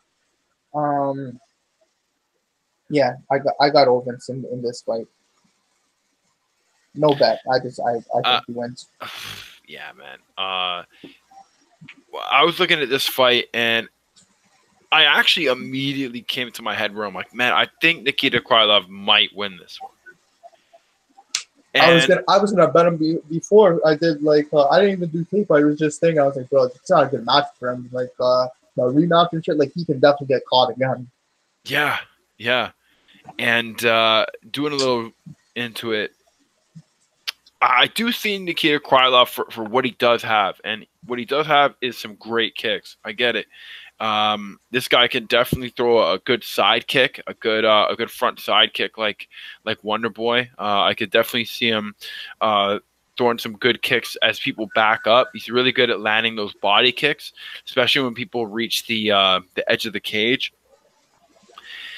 He does struggle with fighters who are grapplers or anyone who can kind of bring people down to the ground and start to go for some nice takedowns, or even start to go from some positions or any sort of back take. Jan Blazkowicz was it was a no problem win for him. Now Jan Blazkowicz was on a ridiculous winning streak before losing to Thiago Santos. Oh yeah. So I mean, it's not like Nikita Krylov lost to anyone bad. No, even when he lost to Misha. That should have been a setup for him. Yeah. Tough fight though to come back to. Very tough fight. In the UFC. Yeah. And Jan was killing it at that time too. I had him in that fight for sure. And since Misha, I think he got like 4 wins outside of the UFC, and then came right back and lost to Jan. So he's looking to get his first win back in the UFC for Ovince St. Preux. And unlucky enough for him, it just happened to be a rematch against his complete kryptonite counter. And Ovince St. Preux has that Von Preux choke that he put on him real nice. That's what people remember him for. And hell, I could see him putting the exact same thing on him again. If Nikita Krylov gets touched or grabbed, I mean, it could be over right then and there. But it's just difficult to know how quick Ovince St. Preux is going to be every fight. It seems to change. He's very lackadaisical though. Like, does not throw a lot. Like, I'm just looking right now at his strikes per minute, and it's 2.68, and his strikes absorbed is 2.78. So I don't ever like that when a guy has a negative striking differential when they take more strikes than they show. I don't like that at all. To be honest, even if he gets the submission, which is very likely here, I think it's after he absorbs a bunch of punishment beforehand. So like, he's going to be doing real bad in the beginning, and then all of a sudden he'll just start to kind of come back and then get back, and then it's over. And Krylov is also 8 years younger than him. Yeah. All off, you know? Yeah. And Krylov really, I'm sure he does. He's still fighting, but Krylov really wants this, man. He was in the UFC before, and now he's back. The fact he gets another shot after his loss is kind of big. Not very many people could get that. So, you know, Nikita really wants this win. So I definitely don't fade anyone who wants to pick him here. But yeah, I think it's a very, very good chance this guy gets subbed again. I kind of hope he wins it for a change, just to kill him and maybe get back on a good track here. Like in the first fight, he got taken down. I'm watching it right now. He got taken down so easily. But in a lot of his fights, it doesn't take much for anyone to get sort of taken down, or any any sort of dominance on top. He just kind of rolls over on people. He just kind of rolls over when people get that top position, and then he's in an even worse spot. But I'm surprised that Marcos de Lima dude didn't get him in anything. If anything, that guy got choked out, and that dude's from Brazil. He's a black belt too. Yeah. He's a black belt. That's the one guy I would think. That's the one guy I would think would put you in trouble, like, before anybody. But the Von Food is so scary, bro, because you can't even like capture it. That was his mistake, because he went for the guillotine, right? Because that's what sets it up exactly. Yeah, that's genius. I feel like you gotta be stupid though to hold on to a guillotine. But I could see him doing it again, 100%, because he's gotten a guillotine before in a previous fight. Not from side control, like that. No. I've never seen somebody do it from side control. He just didn't want to let it go. He thought he had something good there, but I don't think so. Like that like I've never been Von Flea, but like I've never ever and I've had really good views on people that like jumped to side control, and I thought I had it like perfectly under the knuckle and done. Like as soon as they get the side control, there's just no. You need your hips for a guillotine. You need your hips on, unless you have literally the craziest squeeze in the fucking world. You have to have one of the craziest squeezes, like the Ben Askren squeeze, bro. If you look back at that one that Ovin St. Preux got on him, that's a beautiful setup. Oh, Beautiful squeeze, and he cranks that neck. Again, I could see Krylov doesn't even know what's happening. That's the thing with the Von Flue. You don't even know what the fuck's happening. No, because you think you have him. Yeah. You think you have him, you know? And then you start feeling this pressure with his shoulder, and you're like, the fuck? And he was can't out. Even tap. He was knocked out. Yeah. I could see Ovin St. Preux doing the exact same thing, but I kind of want Krylov to win this one, so I got Nikita Krylov. I want Krylov to win, to be honest. I got Nikita Krylov in this one. Over 3 strikes, pretty much. But he's got to do something completely different today. Oh, yeah. Saturday. Yeah. I think you just got to keep it standing, right? And then outstrike, because Ovens is going to throw. What the fuck's Ovens going to throw, right? He's just going to throw that overhand left that he has. He's gonna switch stances constantly. Yeah, that's all he's going to do. Move around, throw funky punches. But if Krylov just stays on the outside and uses his kicks and those punches, he lands almost 5.5 strikes per minute. Oh, my. Strikes. And then he only takes 2.5. He's probably faster than Ovin St. Preux. Oh, he's definitely faster. He's younger. I don't know. I hope he learns some shit from Russia and shit while he's been training. And I don't know where he trains right now. I usually have I usually know where everyone's training, but Krylov, I have no clue. I guess my search is up and find out, but not one search up right now. Yeah, holy shit, we spent so much time on these fights. Yeah. Yeah, but I got Ovens. You know what? I'm gonna stay with Ovens just because I think he's gonna get outstruck in that first round. Yeah. And then Ovens is gonna come back all of a sudden. He's just gonna decide to take him down. And then once it's on the ground, it's a fucking totally different story. That's for sure. But it's not like Ovens is a high-level jiu-jitsu as well, you know? No. He just has that one move. Yeah. To be honest. But he gets it quick, and he knows exactly how to do it. I'm not sure against Okami. I have to rewatch that, but I'm not sure if Okami even had his head wrap, the guillotine. I think he just got the Von Flue without it. Did he?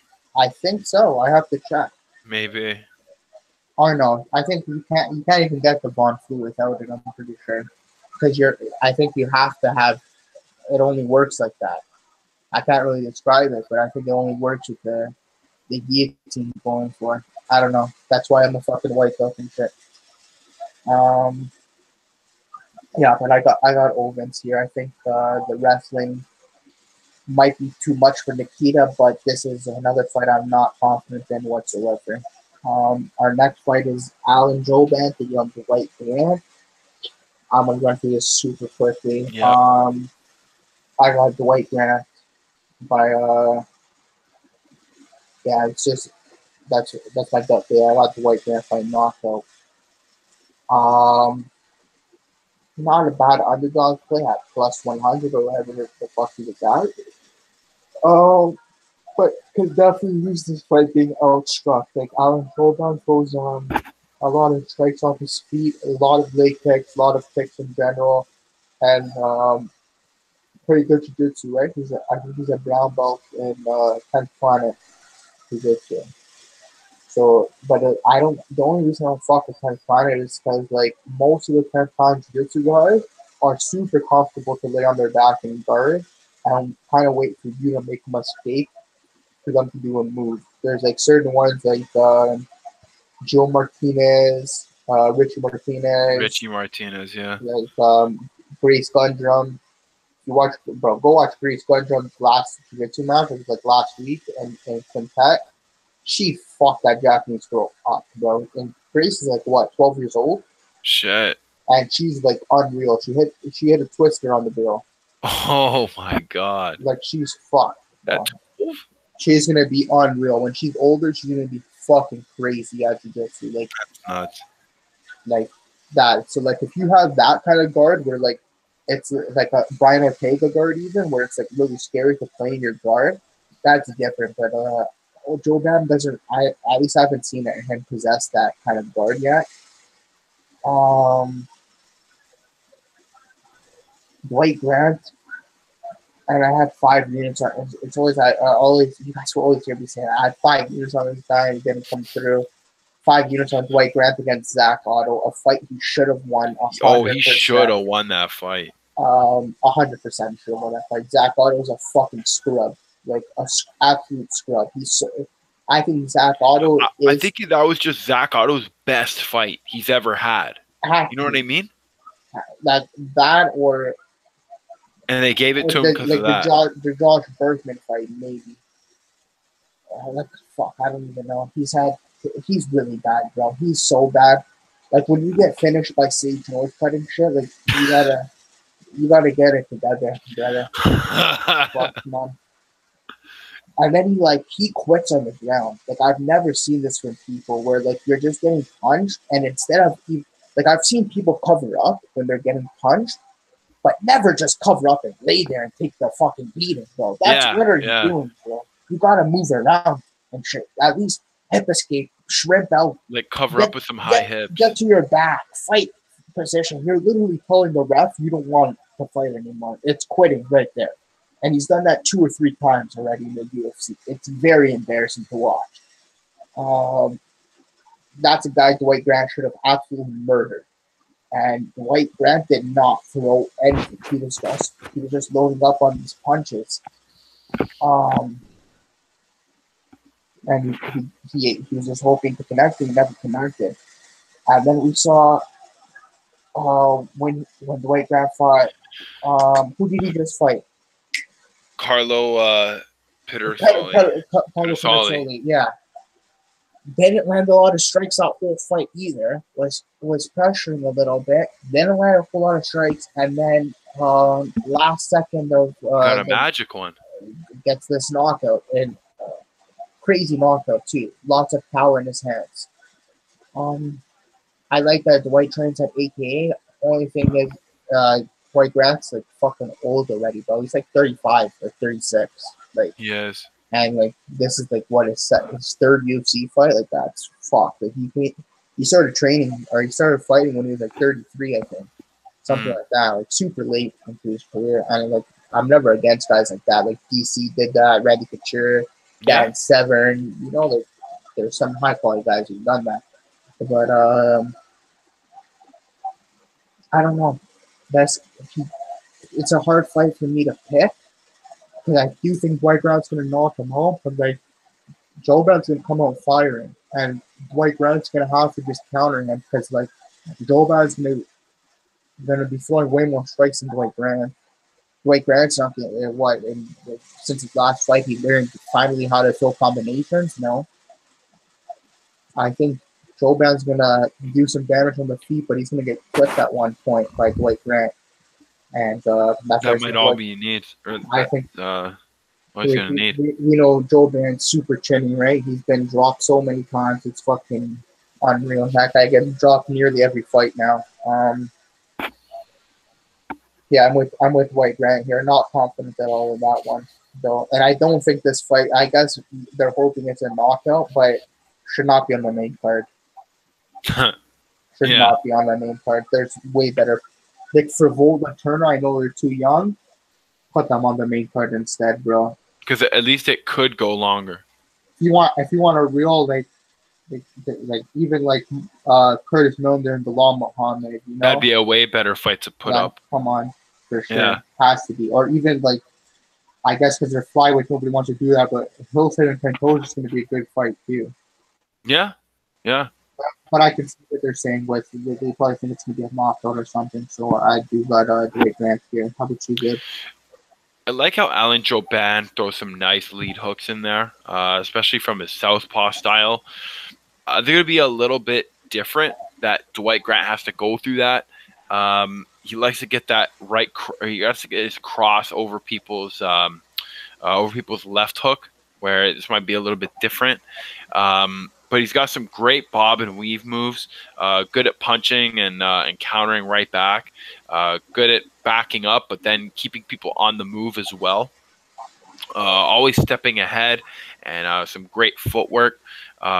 Good piercing shots that go right through people's guard. He was able to light up Tyler Hill with no problems at all.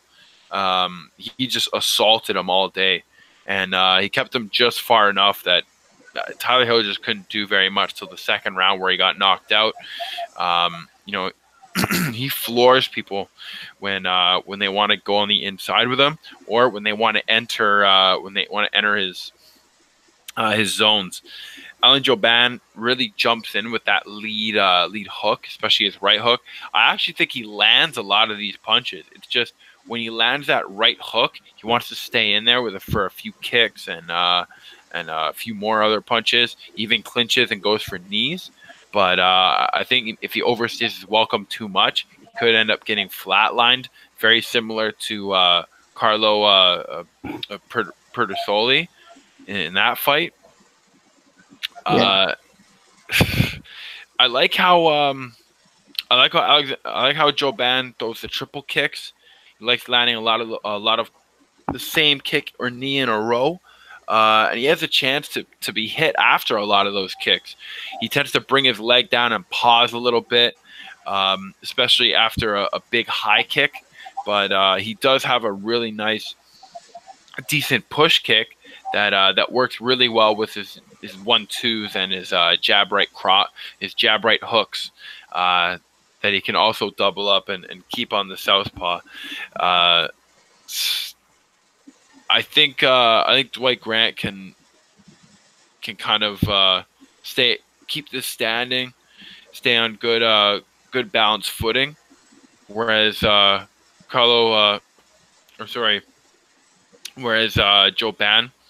is probably going to be going for a few takedowns when he can. I don't know. This could be close, but I'm picking Dwight Grant here. He is getting old, and that could be a big factor in this one. Yeah, I got Dwight Grant. I think he's a bit of a stronger on the striking, and I think he wins in the counter in this fight. Okay, next fight. Yeah. Anders Kilo Rountree. We've been talking about this fight for a little bit. A few times. Going back and forth on that. I like right now. I'm about to break it down, and I have no idea who I'm picking. No clue.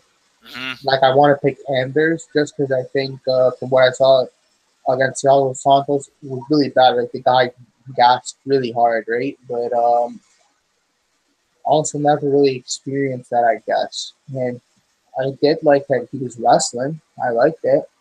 Get him up against the cage. Wasn't the best wrestling, but he was doing it. And I think if he goes grapple heavy like that against Khalil's going to be in trouble.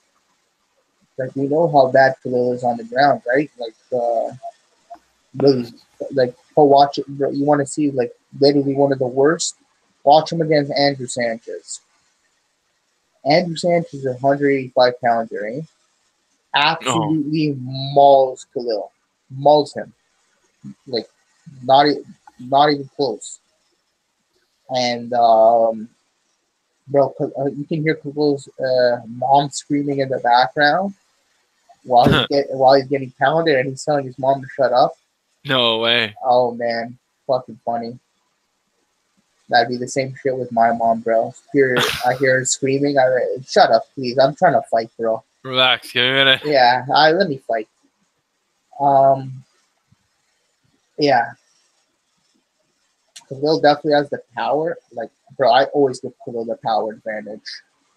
This guy knocked out Gokhan Saki, man. I don't think. And I had another one I'm going to say, but I had 5 units on Saki. Oh, yeah. Or no, did I?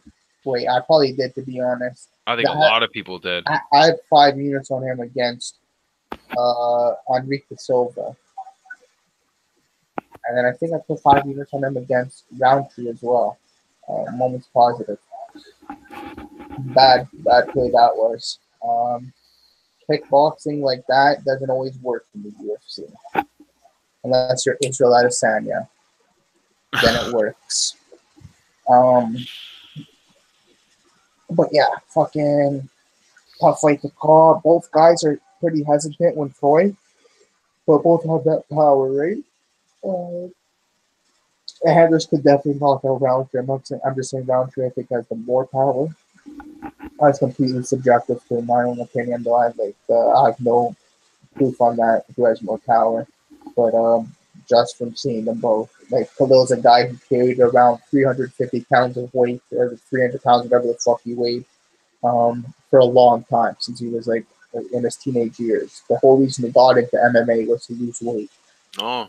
Yeah, and he lost a bunch of weight and fucking now and it's true what Joe Rogan says, when you're carrying that weight around you literally like your whole life, and then you lose it.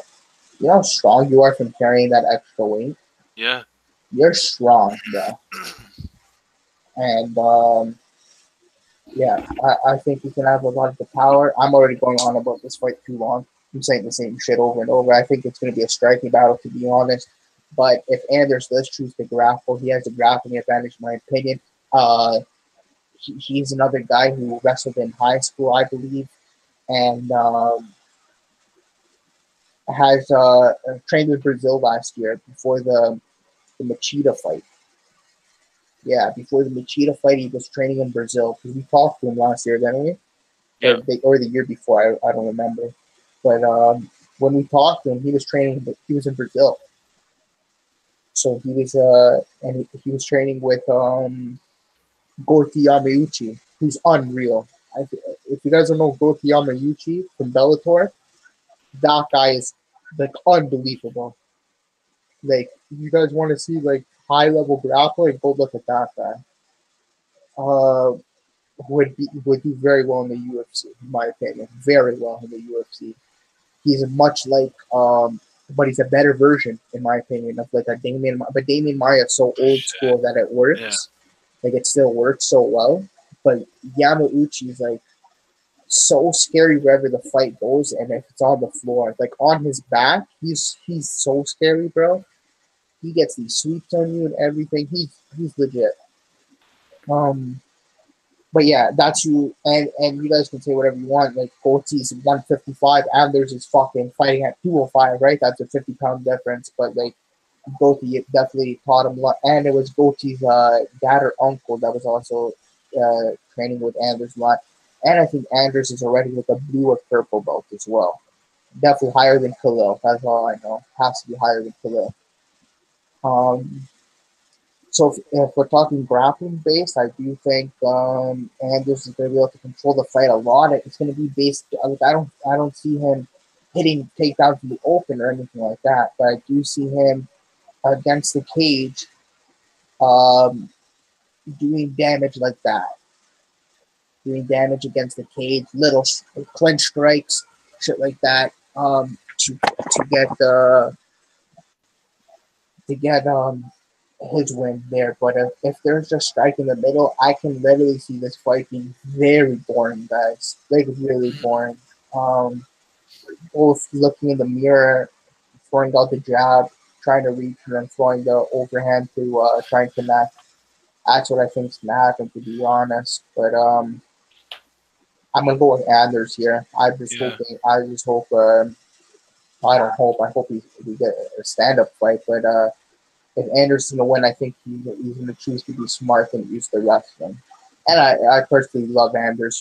Great guy. Fucking, I don't want this not biased at all or being biased at all. But I'm always gonna root for Anders when I can, except like when I have money against him, like I did it with Elias. But when I don't, I'm gonna root for the guy. The guy, for you guys who don't know, he did an interview with me last year, I think, or the year before, and we did. It was a pretty long interview. The first one we did, yeah, it's like 30 minutes. Cut out like halfway through. It cut out our interview like after 15 minutes or some shit, and we lost half the interview, and that's actually happened a couple times to us, but Yep. He is the only guy, like rightfully so, who literally told us like, "Oh, you guys don't have the full interview." He's like, "I'll just come on tomorrow and do the whole interview again." Pretty much picked up where we left off, and Yeah, like do it. super cool guy, bro. So Oh, yeah. I always root for him when I can. So yeah, I got Anders in this one. And while you break this down, I'm just gonna go get a drink. All right, no worries. Yeah, Khalil Rountree in this fight, he still looks pretty good. This guy is a king of just bombing. Walk-off home run type fights. Took out Gokhan Saki, and Gokhan Saki was supposed to clean up people. I'm pretty sure he was supposed to go right through Khalil Rountree and just keep winning fights until they can get him up high enough to fight someone real high level. But Khalil Rountree stopped him dead in his tracks. Now, he did lose a fight against Johnny Walker, but just recently, Johnny Walker has been like the next big talking point of the light heavyweight division, and Johnny Walker finishing Misha Thurkanov with a crazy flying knee, who also injured himself right after the fight. But at the same time, I mean, he still took down Khalil Rountree in a similar fashion. It's a surprise kind of thing that Khalil Rountree can't really take. If you do what you're kind of supposed to do on the basics, he can kind of lock in on you and throw a big bomb or send something your way. But when fighters tend to show him some things that he can't really deal with, like crazy kicks or crazy spins or some insane move, it tends to break right through the very clumsy guard that Khalil Rountree tends to have sometimes when he's on the stand-up and he's got the blocks up. Eric Anders is just the king of grinding people out. He's got that he uses football kind of style, very fast feet, very quick, good at closing the distance and getting right up in people's faces, and can keep his foot on the gas for a pretty long time just to keep people on their back foot. The only problem is as he's keeping people going backwards and keeping pressure, he tends to sometimes not throw. Doesn't really like to throw those strikes out there. Tends to get scared of getting countered or even dwelling on missing shots.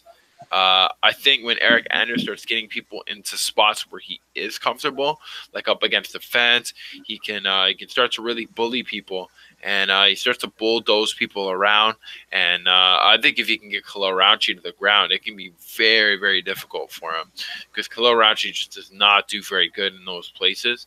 I think if Eric Anders just starts doing lots of clinching and hit and run tactics, he can kind of keep Khalil Rountree on a really bad kind of pace. And throughout the fight, if Khalil Rountree wants to stay, doesn't want to stay as busy and move slower, then Eric Anders can take that time and use it to recover, and then work on his time again, as he does kind of tend to wait for those little moments too. Khalil has the worst cardio in the world. Just wanted to say that. But they both kind of stop and start, Yeah. It's rough, because when you have guys who stand there and they're waiting for that one big punch, and you stop, man, you better believe they're going to line one up right against you. I was actually kind of impressed against Eric Anders' last fight against Elias Theodorou. I thought he wobbled him a few times, and when I was watching the fight, I kind of saw Theodorou kind of go off a little bit, but it was Theodorou's massive kicks and just really, really high striking count that tended to keep Anders back and way, way off the cards. Similar fight to Lyoto, where he had to go 5 rounds, and he tended to be a little lenient on pulling the trigger, and that tended to be his really big downfall in that fight. So he does have a very big hole and a big open gap for for holds and just being able to be countered. But I still think Khalil Rountree needs that one big shot, and I think Eric Anders will be very grindy and very rough style for Millender to deal with. Sorry, for Rountree to deal with. So I think Eric Anders can possibly even get a knockout on Khalil Rountree just being a little bit faster than him. So I got Eric Anders in this one.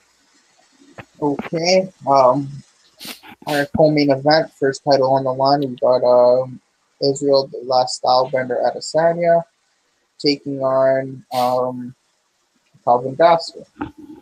And I have, oh my, oh yeah, okay, I didn't have to say that one yet. But I have Adesanya in a 2.25 unit parlay with somebody later in the card, which is the next fight, obviously. Yeah, but okay, so I'm just looking at all my bets I have right now for plus 140. Somebody else in the card. Okay, pretty much. And yeah, so from what I saw, you guys can say whatever you want. That guy lost against Joffrey. Very, like, you can say, like, close fight, right? Like, it can go either way. That could have went either way, you're right. Joffrey won the first, Kelvin won the second. Who won the third is what it comes down to. And in my opinion, Joffrey won the third. He landed the harder strikes and the more effective strikes, in my opinion. But Gastelum got that win. And hasn't fought since then. Because of the Whitaker getting hurt. Yeah, that was going to be his back. UFC, what was that, 234? I think so. I think that's 234 that he was gonna fight. Yep, 234.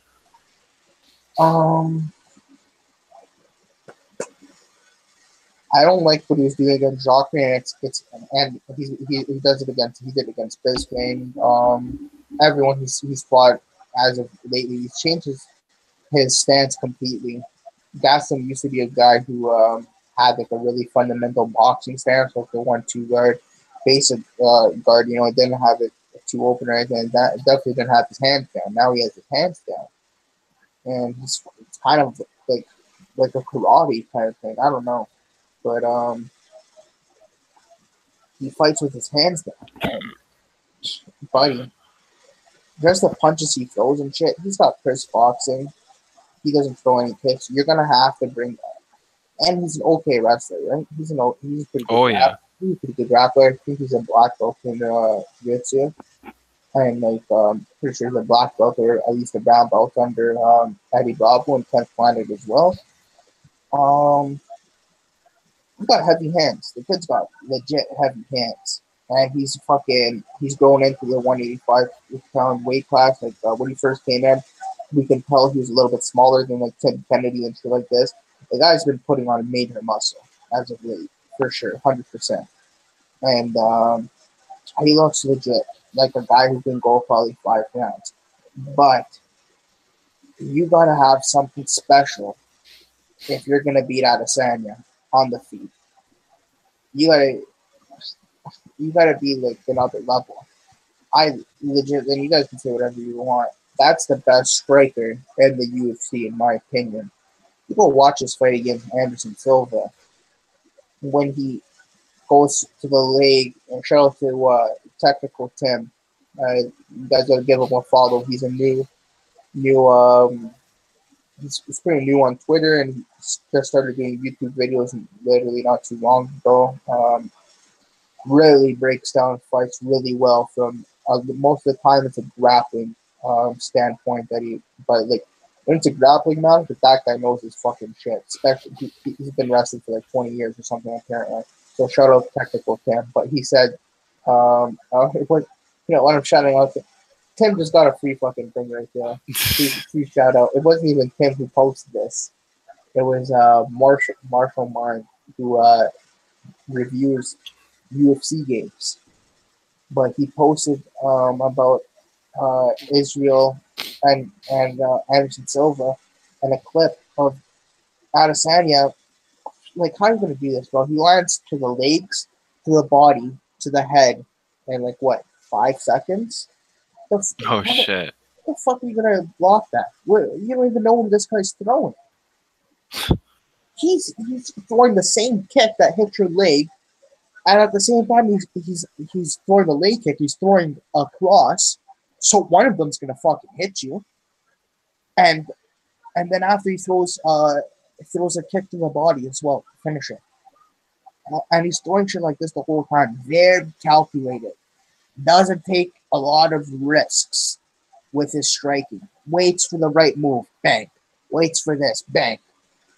And that's what he's going to do against Gastelum. He's going to pick Gastelum apart, in my opinion. Like, pick him apart with the leg kicks, the body kicks, the head kicks, the punches. It's just going to be too much for Gastelum. Whereas, like, I had him against Robbie Whittaker. First of all, the odds were way better against. And I guess because Adesanya isn't, people want to say he's not proven, which fucking is crazy, bro. The guy's hasn't taken a break since he started the UFC. Hasn't taken a break. Literally fights all the fucking time. And in every fight, he's improving. Every single fight, he's improving like so much. Not to mention the guy's at one of the best camps in the world at the moment in New Zealand. Like, or I think it's in New Zealand, City Kickboxing. With killers, right? Kai Kara France, Volkanovski. Shit, Car France is badass. Fucking, he's unreal, Car France. Volkanovski, Dan Hooker. Damn. I know I'm forgetting guys too, but they have killers at that fucking City Kickboxing. And he's just fucking. I don't know how to put it. Like, if Anderson Silva, and I don't care how old Anderson Silva is, but Anderson Silva couldn't figure out Israel. And Anderson Silva figures out everybody, bro. It doesn't matter how old he is. He was at 40 years old when he fought Daniel Cormier. He was already landing kicks and everything on Cormier. Heavy kicks. So he figured out Cormier super quick. The guy is very intelligent. Very high IQ Anderson Silva has. And Israel just like, it's like a puzzle, bro. Not like a Wonder Boy where, like, I actually kind of, like, you don't know what he's going to throw. He can come out of nowhere. Very unpredictable. Very unpredictable. Very unpredictable. And he's a long man. Tall. The reach is crazy. Like, he's got a crazy reach. I think it's like 80 inches. Yeah. Like, that's fucked. Kelvin's going to be, like, Kelvin does not have long arms at all. He's going to be eating jabs and crosses and kicks. I don't see, like, a way Kelvin can win this, but I'm very confident in Israel. Like, up there with Montel. Montel's my most confident for sure. Yeah. And like, he's up Adesanya. there. And then, like, Zalim is up there too. But Adesanya is, like, definitely up there for me. 100%. And true. Yeah, I pretty much base that on. I think the striking is gonna. It's completely different if Gastelum's gonna choose to wrestle. But at one point, is Gastelum gonna choose to wrestle? Because Gastelum doesn't ever come out wrestling ever. He never comes out. He's gonna have to for this one though. He has to. He's going to. Because he's gonna fall behind very quickly. He's gonna push the pace. It's going to take Israel a little bit to figure out Kelvin. A couple minutes, that's it. 3 minutes, maybe 4 at most. The maximum it's going to take him is 1 round. He has 5. So 1 round will give to Gastelum. And then what is he going to do for the other 4? How is he going to outstrike Adesanya after that first round? What's he going to do? He's going to come out with the same boxing? No, he's going to get tagged up hard if he does that. He's going to get pieced up. He has to wrestle. He has to wrestle. And if he doesn't wrestle, then Adesanya has this all day. All day. The only reason I don't put Adesanya, I didn't parlay him with Montel. And that would have been a nice play as well. to the 4 units. The only reason I don't have more on Adesanya is because if he does get taken down, it's over. We've seen the kid off his back before. He's okay, but he's a blue belt. He makes a lot of mistakes on the floor. Like, you can tell when he goes for the Kimura, even he makes a lot of mistakes. I don't think you're taking on anyone from the top 5 jiu-jitsu. No. At all. No. At all. From this division, at least. No. Like, you're not taking in on anybody. And the fact that Anderson Silva never went to the ground, or like that fight never really, got to that. I mean, obviously shows how good Israel Adesanya is at striking. It could have been a different fight. Anderson always had like a tricky guard kind of, right? Really, he has over 20 years of jiu-jitsu on really good off his back and stuff, but not the greatest on top, which is weird. It's usually the other way around. But yeah, we didn't see that. But like guys like Vettori, who like tried to take him down, Rob Wilkinson, who literally tried to take him down the entire fight, didn't take him down. Yeah, I don't know. I think it's a little bit tougher than people think to take Adesanya down. I think like Derek Brunson couldn't get him down either. No. That was a masterclass, by the way. Like high level striking, you want to see that shit? Go watch that Derek Brunson fight and look at the strikes Adesanya's throwing. Oh, he beat the brakes off him. Oh my god, that's like unfair what you did to him. He was posing on him too. Fucking crazy. But yeah, I think it's gonna be a good fight, Gastelum and Adesanya. At least I hope it is.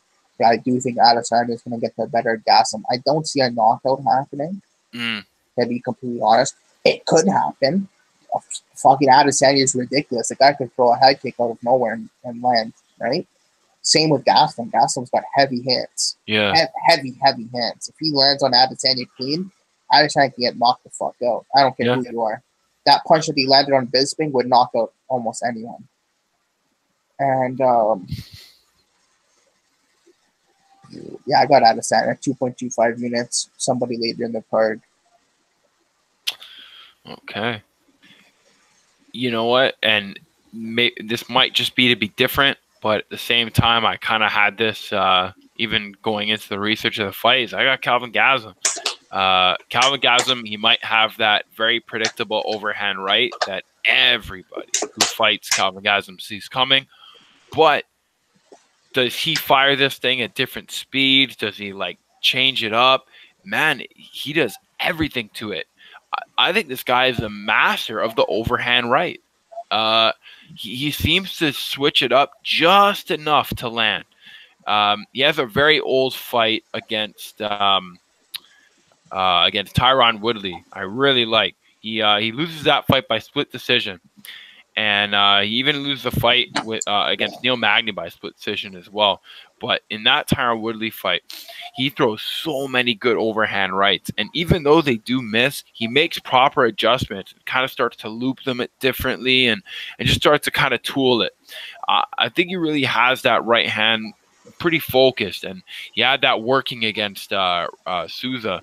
But that Jacare fight was very, very tough for him. I do think Jacare would pose some problems for Israel as well.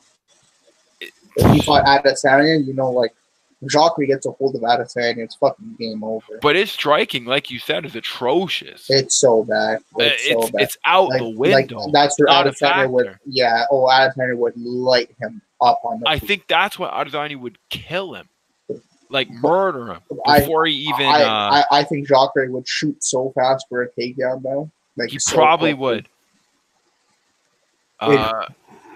That'd be a fun fight to watch. It would, yeah. Would not go off 5 rounds, I'll tell you that. I could see Calvin Gastelum wrestling Adesanya to the floor. It's been a while since we've seen a submission from him. He has gotten to a rear naked choke on Jake Ellenberger before the Tyron Woodley fight.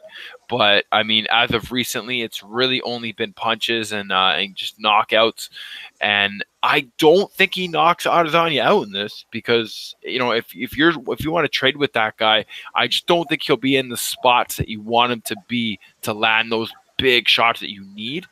I think Adesanya is just going to be kind of floating around and just really out striking, switching stances, talking shit, making a lot of cool poses that are probably going to be anime.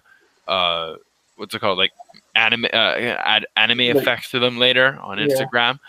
He gets like the force auras, DBZ shit. It's crazy, and it's almost like he poses for that in the fights. Awesome, real cool. I don't want you to get wrecked while you do that. If you're stopping, do really want to check yourself.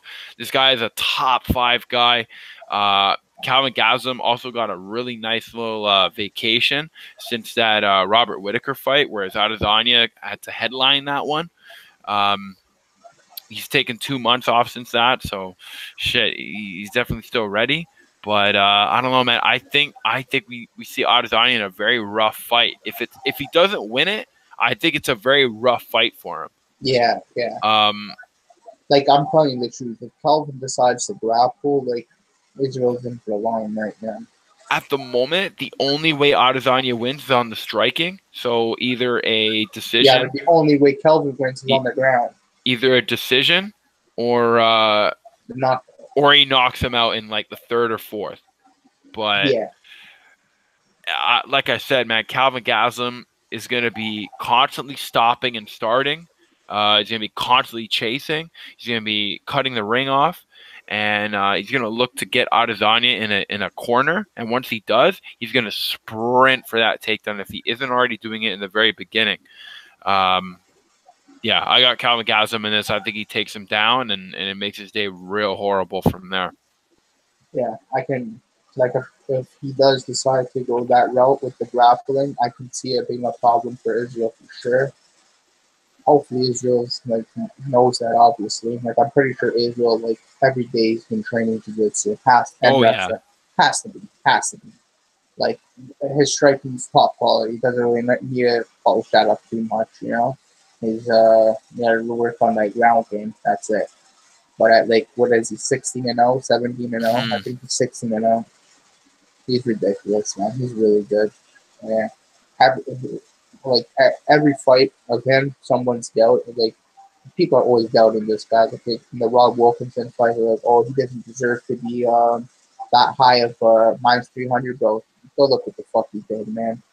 And, like, Marvin Vittori absolutely fucked his day up. You want to see the biggest beatdown? Go watch him versus Brad Tavares. Oh, man. I actually had Brad Tavares in that one. That's a 5-round beatdown, bro. 50-45. And that's just being nice 50-45. It should have been 50-44 or 50-43. That was a very painful fight to watch. Yeah. Because he couldn't get a takedown to save his life. And you knew that that's all he was waiting for. Couldn't land a strike. He couldn't do anything. He literally did nothing for 5 rounds. No. And the bad part was he was trying. He was trying really hard to cause Adesanya problems, and Israel was not phased at all.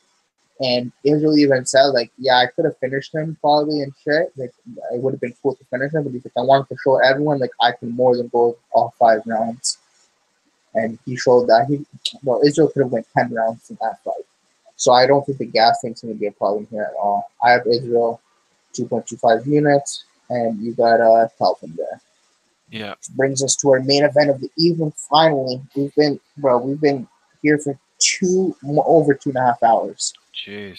Yeah, almost 3 hours. Holy shit, this is a long podcast. Okay, at least it's shot on Wednesday or on Wednesday, on fucking Monday night though. Okay, so I have Max Holloway in the next fight, 2.25 units, correlated with Adesanya at +1.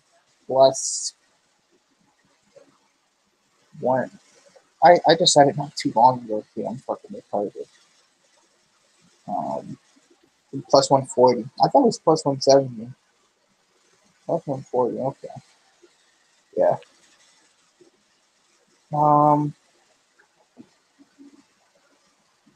Okay, our first fight, right? Dustin and Max.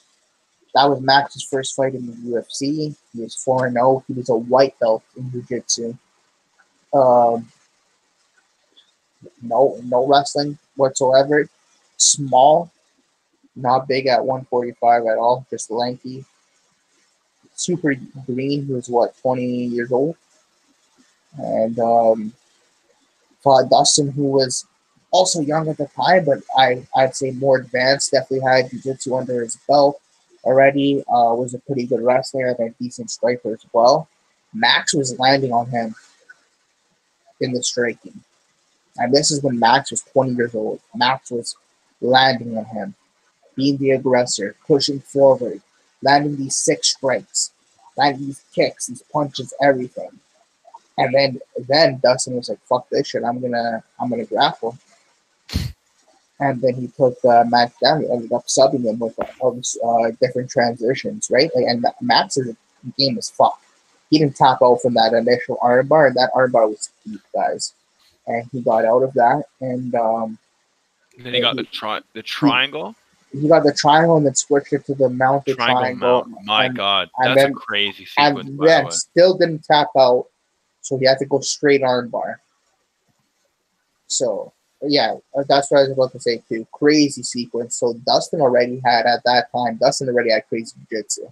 Yeah, you can already tell it was slick. It maybe wasn't super high level how it is now. I think his kid's got to be almost a black belt now. If he's not a black belt, Dustin has to be. I would say an MMA black belt for sure. It has to be at least. Has to be.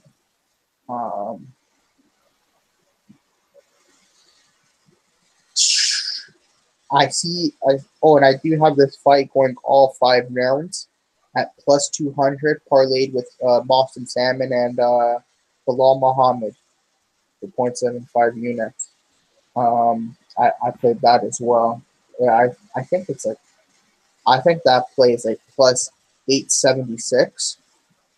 Like crazy play. But I like those big parlays sometimes like that. Just a little bit of money on it. Like I said, Dustin and Max on that first fight, Max was outlanding him, and then Dustin did the grappling here. Max now is at least a purple belt, if not a brown belt in jiu-jitsu. Way bigger. Now I think he might even be bigger than Dustin. Which is like debatable, but like he might be bigger than Dustin. Not cutting to 145, which I absolutely fucking love. He has to just cut to 155, which is still a pretty big cut for Max too. And Max is like not sure, like now he's getting older and bigger and shit too. Not sure how long this guy's gonna stay at 145. If he wins his belt, which I think he's going to the interim belt, I don't see him going back to 145, man. For what? Yeah, why would you? He's already like probably the best featherweight of all time. Might as well go fight Connor, number 2. Fuck, you gotta fight. You gotta do something. I think he wants to fight Khabib. I think that's his big thing. That'd be a big fight because he was gonna fight Khabib. That's why I think he thinks, which is a tough fight for him, obviously. But I think that's a very rough fight. I think he thinks he has the style to beat Khabib. And he definitely could, 100%. But in this particular fight with Dustin Poirier, I think it's going to be a lot of the same. I think Max's striking output is insane. He lands like almost, I think, 7 strikes per minute, significant strikes per minute. So that's probably over like 10 per minute strikes alone. But he lands like 7 significant strikes per minute, and then doesn't get hit a whole lot either. No. Went all 3 rounds with Connor, right? Yeah. And then his only other loss was split decision with Bermudez, which could have went either way with Dennis Bermudez, and that was when he was still young in his career too. And Bermudez already had had experience under his belt and shit like that.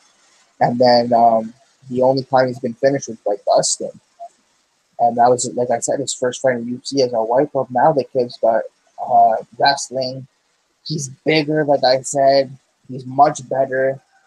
probably you can say the best featherweight of all time, moving up a weight class to fight Dustin. Not very many people get 13 wins in a row, man. Like, I don't know who the fuck can do that, right? You got to be on. Like, who are you, Anderson Silva? Like 13 wins in a row, bro. Come on, that's fucking insane and shit, man. You haven't lost in 7 years, I think. 6 years. That's nuts. That's fucked.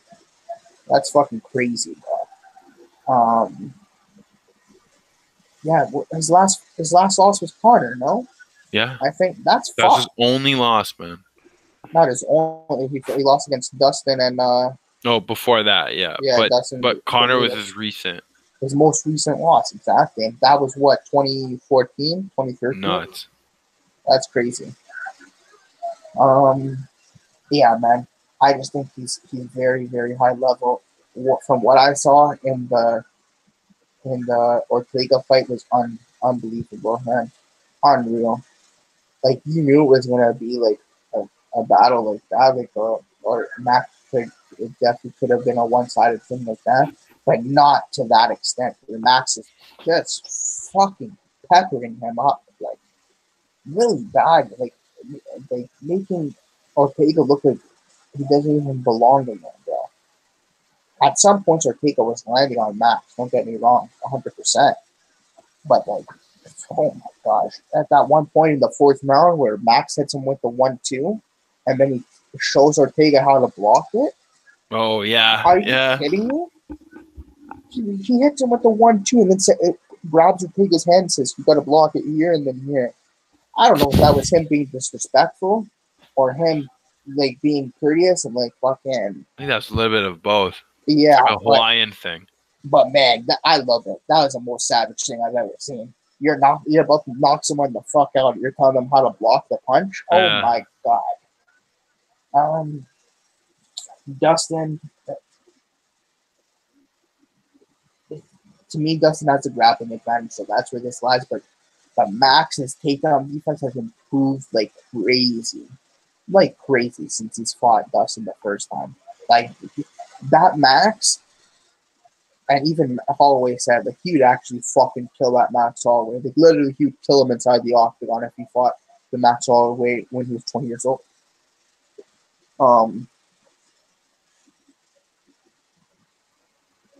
Because Max is good on the ground too now. Good jiu-jitsu, that kid. I'm telling you the truth, I think this is going all 5 rounds. And it could. And 2.25 at plus 200, I think it's worth a shot first of all. At plus 200 to go all 5 rounds. I think these guys are going to respect each other a lot. They're going to throw serious heat, believe me that. But I think it's going all 5 rounds, man. And like I said, I'll make the final play right now. I got Max. So I guess it's Max by decision. And I got Max in play with Adesanya, they're 2.25 units. I just think he's going to outstruck Dustin for sure, stop the takedowns, and not get subbed up. So I think that's Max's one of his main priorities. He doesn't want to get subbed or finished at least by Dustin again. I think it's big for both of them because Dustin's been waiting a long time for a title shot, you know? The guy definitely deserves one too. Definitely deserves one. But he deserves one like 3-4 fights ago, I would say. Yeah. I don't know why they're bringing Max up for that reason. I guess whatever you got to do like these fights sometimes, but it was gonna be Max versus Tony Ferguson. Yeah, that sounds like a great fight, though. That was going to be the original fight. And then we all know, like, Tony's going through his shit right now, poor guy. But they gave it to Dustin for this interim shot, and now Dustin's going to strive on it. So after this, I'm going to go watch the UFC countdown, see what I like to watch those sometimes. And yeah, I got my boy Max Holloway. You guys can say I'm biased and shit because. If you know me, Max is my favorite fighter. Oh, okay. Yeah, he's my all-time favorite. Like it's him, Nick Diaz, I'm fucking heavy with Ben Askren right now. Nice. Yeah, I really like Ben Askren, but like my all-time favorite is Max. Yeah. Yeah, I love Max. I love his attitude. I love his walkouts to Drake. I love the way Oh yeah. he reminds me of, because I love the way the Diaz brothers fight. I fucking love the way the Diaz brothers fight. How they just push this pace on you that like Joe Rogan described it the best, and it's very similar to what Max Holloway did to Jose Aldo. As you can say the same thing about Max Holloway, like I'm saying about Nick Diaz, but Nick and Max Holloway, they're forcing you to run with them. Yeah. You know, like you're keeping up the pace with them. You can't keep that pace for all 5 fucking rounds, 25 minutes, and they're sprinting this whole time. Or they're not. Sorry, they're not sprinting. They're going at a good pace though, solid pace. As soon as these guys see you slow down a little bit, let off They're the on gas you. a little, bro. They're on you like white on rice, bro. Like on you. Like go watch Nick Diaz's old fights against Paul Daly. You want to see Nick Diaz in his prime? Watch him versus BJ Penn. That's when Nick Diaz is on fucking real. And Max Holloway did the same thing to Jose Aldo both times.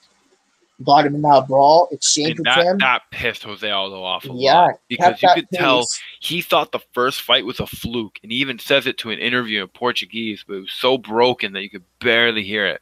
But he was like, "Yeah, the only reason he beat me is because we threw punches so close that he looked like he was about to die, so I thought I won, and I stayed on the inside, and I got beaten up. So this time, I'm going into the fight, and I'm just going to fucking knock him out. And look what happened. You know? Same thing. Yeah. It's literally the exact same thing that happened. Like, and you guys see what Jose Aldo's doing as of late with Jeremy Stevens, Renato Moicano. He's about to fight my boy Volkanovski. He's gonna get fucked up by Volkanovski, but that's for UFC 237 for us to talk about. Jose Aldo's still the real deal, guys. Oh yeah. And I think Max is very, very, very, like what I said, he's the best featherweight of all time. Obviously better than Conor, better than Aldo. He beat him twice. I know it's Aldo not in his prime, but I think even Aldo in his prime versus Max in his prime, that's Max all day. He's better than everyone who's ever fought at featherweight. Everyone. I'm trying to think of anyone, because featherweight's kind of like not a new division, but it's one of the newer ones in the UFC at least. Yeah. And no one. Maybe what? No, there's no one. There's literally, he beat Ortega, who's undefeated, right? He's the best featherweight of all time. The man calls this, it tells you he's going to finish the fight in this round, and he finishes it. That's fucked up. He's unreal. So I got Max all day. I think it's going to be a really good fight, though. Oh, this is going to be one of the best fights. Yeah. It's already kind of souped up to be. I'm very excited. I'm a big fan of actually Dustin Poirier. But when I look back at the first Dustin Poirier versus Max Holloway fight, you do notice an extremely different, difference in the jiu-jitsu. Obviously, Dustin Poirier ending that fight by submission, some amazing transitions, and even seeing Max Holloway fight through it the way he did at that age, and then now having a past fight with Brian Ortega, who normally ends up taking people out in that 4th round, where Max Holloway beat up Brian Ortega. Brian Ortega ends up getting people's back and just rolling around and getting him to the ground and just ending with a sub. He tends to lose a lot of the fight, tends to get beaten up, but he does tend to bring it to that moment eventually. And sure enough, he does the exact same thing after getting totaled by Max Holloway from pillar to post, as they would say in boxing. Just he was getting destroyed, just walking everywhere, and he was just could not get far enough away from for Max Holloway. This guy was coaching him on blocking punches. That's how bad it was. And Ortega was just taking so many kicks, so many punches down the line. It was a complete speed advantage. And when he was on the ground and he did get wrestled up a bit, Max Holloway was able to get out. He was able to use a lot of his jiu-jitsu skill that he's kind of acquired throughout this time, and really kill that fight in a way that that I don't think Brian Ortega was ready for. Obviously, stringing together a ridiculous winning streak of 13 wins after Conor McGregor and Dennis Bermudez. That's no easy task. Whereas Dustin Poirier, after losing to Conor McGregor, went on a bit of a different kind of steady streak. He had a few wins and lost to Michael Johnson in the first round, getting absolutely starched. That one was bad knockout. Because you go look at what happened after that fight, and Dustin got better and Michael Johnson got worse. How does that work? I don't understand. But I don't know, man. That's MMA, I guess. Johnson got worse after the win. He did. And Poirier got so much better. Now, Michael Johnson had to fight Khabib and Gaethje right after that. So very tough fights. Yeah, very tough fights. And he rocked Khabib, eh? He had Khabib hurt. One of the only guys I've ever seen really hurt Khabib. Now Dustin Poirier did, I think, probably one even bigger feat by fighting Eddie Alvarez in a very weird fight that had the illegal knee in that. And both fights were weird. Both of them. Yeah. Both of them, because in the second one, Alvarez throws that elbow in mount. Yeah, he throws like blatant. Yeah, really illegal shots, you know. And he gets stood up, and as soon as they stand up, Dustin clips him and finishes him. Mm-hmm. And then after that, he ended up getting a Justin Gaethje fight, which a lot of people were like, "Yeah, I'm fading Dustin Poirier automatically." I had Justin Gaethje in that fight. Which, to be honest, if you watch from the first round on, man, there's no way you think Justin Gaethje can lose. He's landing on these leg kicks. He's destroying he's destroying Dustin Poirier. But Poirier has the boxing, and he's just as good. And the fourth round lights up Justin Gaethje and actually puts him to the floor. And then from that, I think he goes on to beat Eddie Alvarez finally in the second round in the rematch. Which, man, that's a pretty good line of fights because he beat Eddie Alvarez before the decline, or maybe even during. But fuck, man, I think Dustin Poirier still possesses a lot of that same jiu-jitsu that was able to get him that first win with Max Holloway, and he's always practicing it. I see him on Instagram, and he always seems to be killing it for the jiu-jitsu. Had a decent fight against Anthony Pettis, who came off an amazing Thompson fight. Man, if you line up a lot of Dustin Poirier and Max Holloway's opponents, man, they're right up in line with each other because they are fighting nobody but the best in their division at all times. Whether it's Max Holloway going up against Jose Aldo twice, or Dustin Poirier going up against Justin Gaethje and Eddie Alvarez. So these are real good matchup. I think Dustin Poirier beats him just because of the boxing and the grappling that he does possess. But I think this is still so close, man. It's razor sharp. I wish we got to see the Poirier versus Nate Diaz fight. That was going to be at 230. I was at UFC 230, and then Poirier got hurt and he had to drop out. That would have been a really good one because that's where we would have seen how this kind of style matches up against Dustin. We would have already got to see it firsthand from Diaz, so we would have known kind of what to expect with Holloway. Except I think Holloway is obviously like a better version than Diaz. Mm-hmm. So I don't know. That's something to think too. I got Dustin Poirier. I don't know how this fight ends. I'm definitely writing off of a submission, so I don't think that's going to happen. I think Max Holloway's wise enough to keep it on the striking, and if it does stay on the striking, I don't think Dustin Poirier is out because he does have great boxing and he can mix it up, but he does tend to take a lot of leg kicks. If Max Holloway can kind of Max isn't that type of guy though. no, he isn't. I was about to say if he can take Yeah. Justin Gaethje's style and just kind of put that to use, he could put Dustin Poirier into some problems. But I think this will be a very fair striking match between both of them on the stand-up. I still got Dustin Poirier though. All right. So I'll do all of our picks. Our most confident. Yeah, who's your most confident? Man, I would probably have to say most confident pick is Montel Jackson, the Andre Soukhamthath fight. You have to go one more. Who else? Oh, Paulina Bothelo. I think that's a. I like that as well. I like that as well. Mine would be Montel and Israel, I think. Oh yeah. Israel Adesanya, man, just by striking alone. Most value, I'm not sure on the card. I'll have to go through that. I do like the Montel by submission at plus 350. Best underdog. Yeah. Best underdog. I don't know. I like Andre Soukhamthath, technically. If you want to go biggest underdog, I guess. Like he's plus 400 or something. Jalen Turner an underdog? I think it's a pick'em. He might be an underdog by the time this is Saturday. By Saturday. Salmon? Who? What about Boston Salmon? No, he's a slight favorite as well. I was gonna say.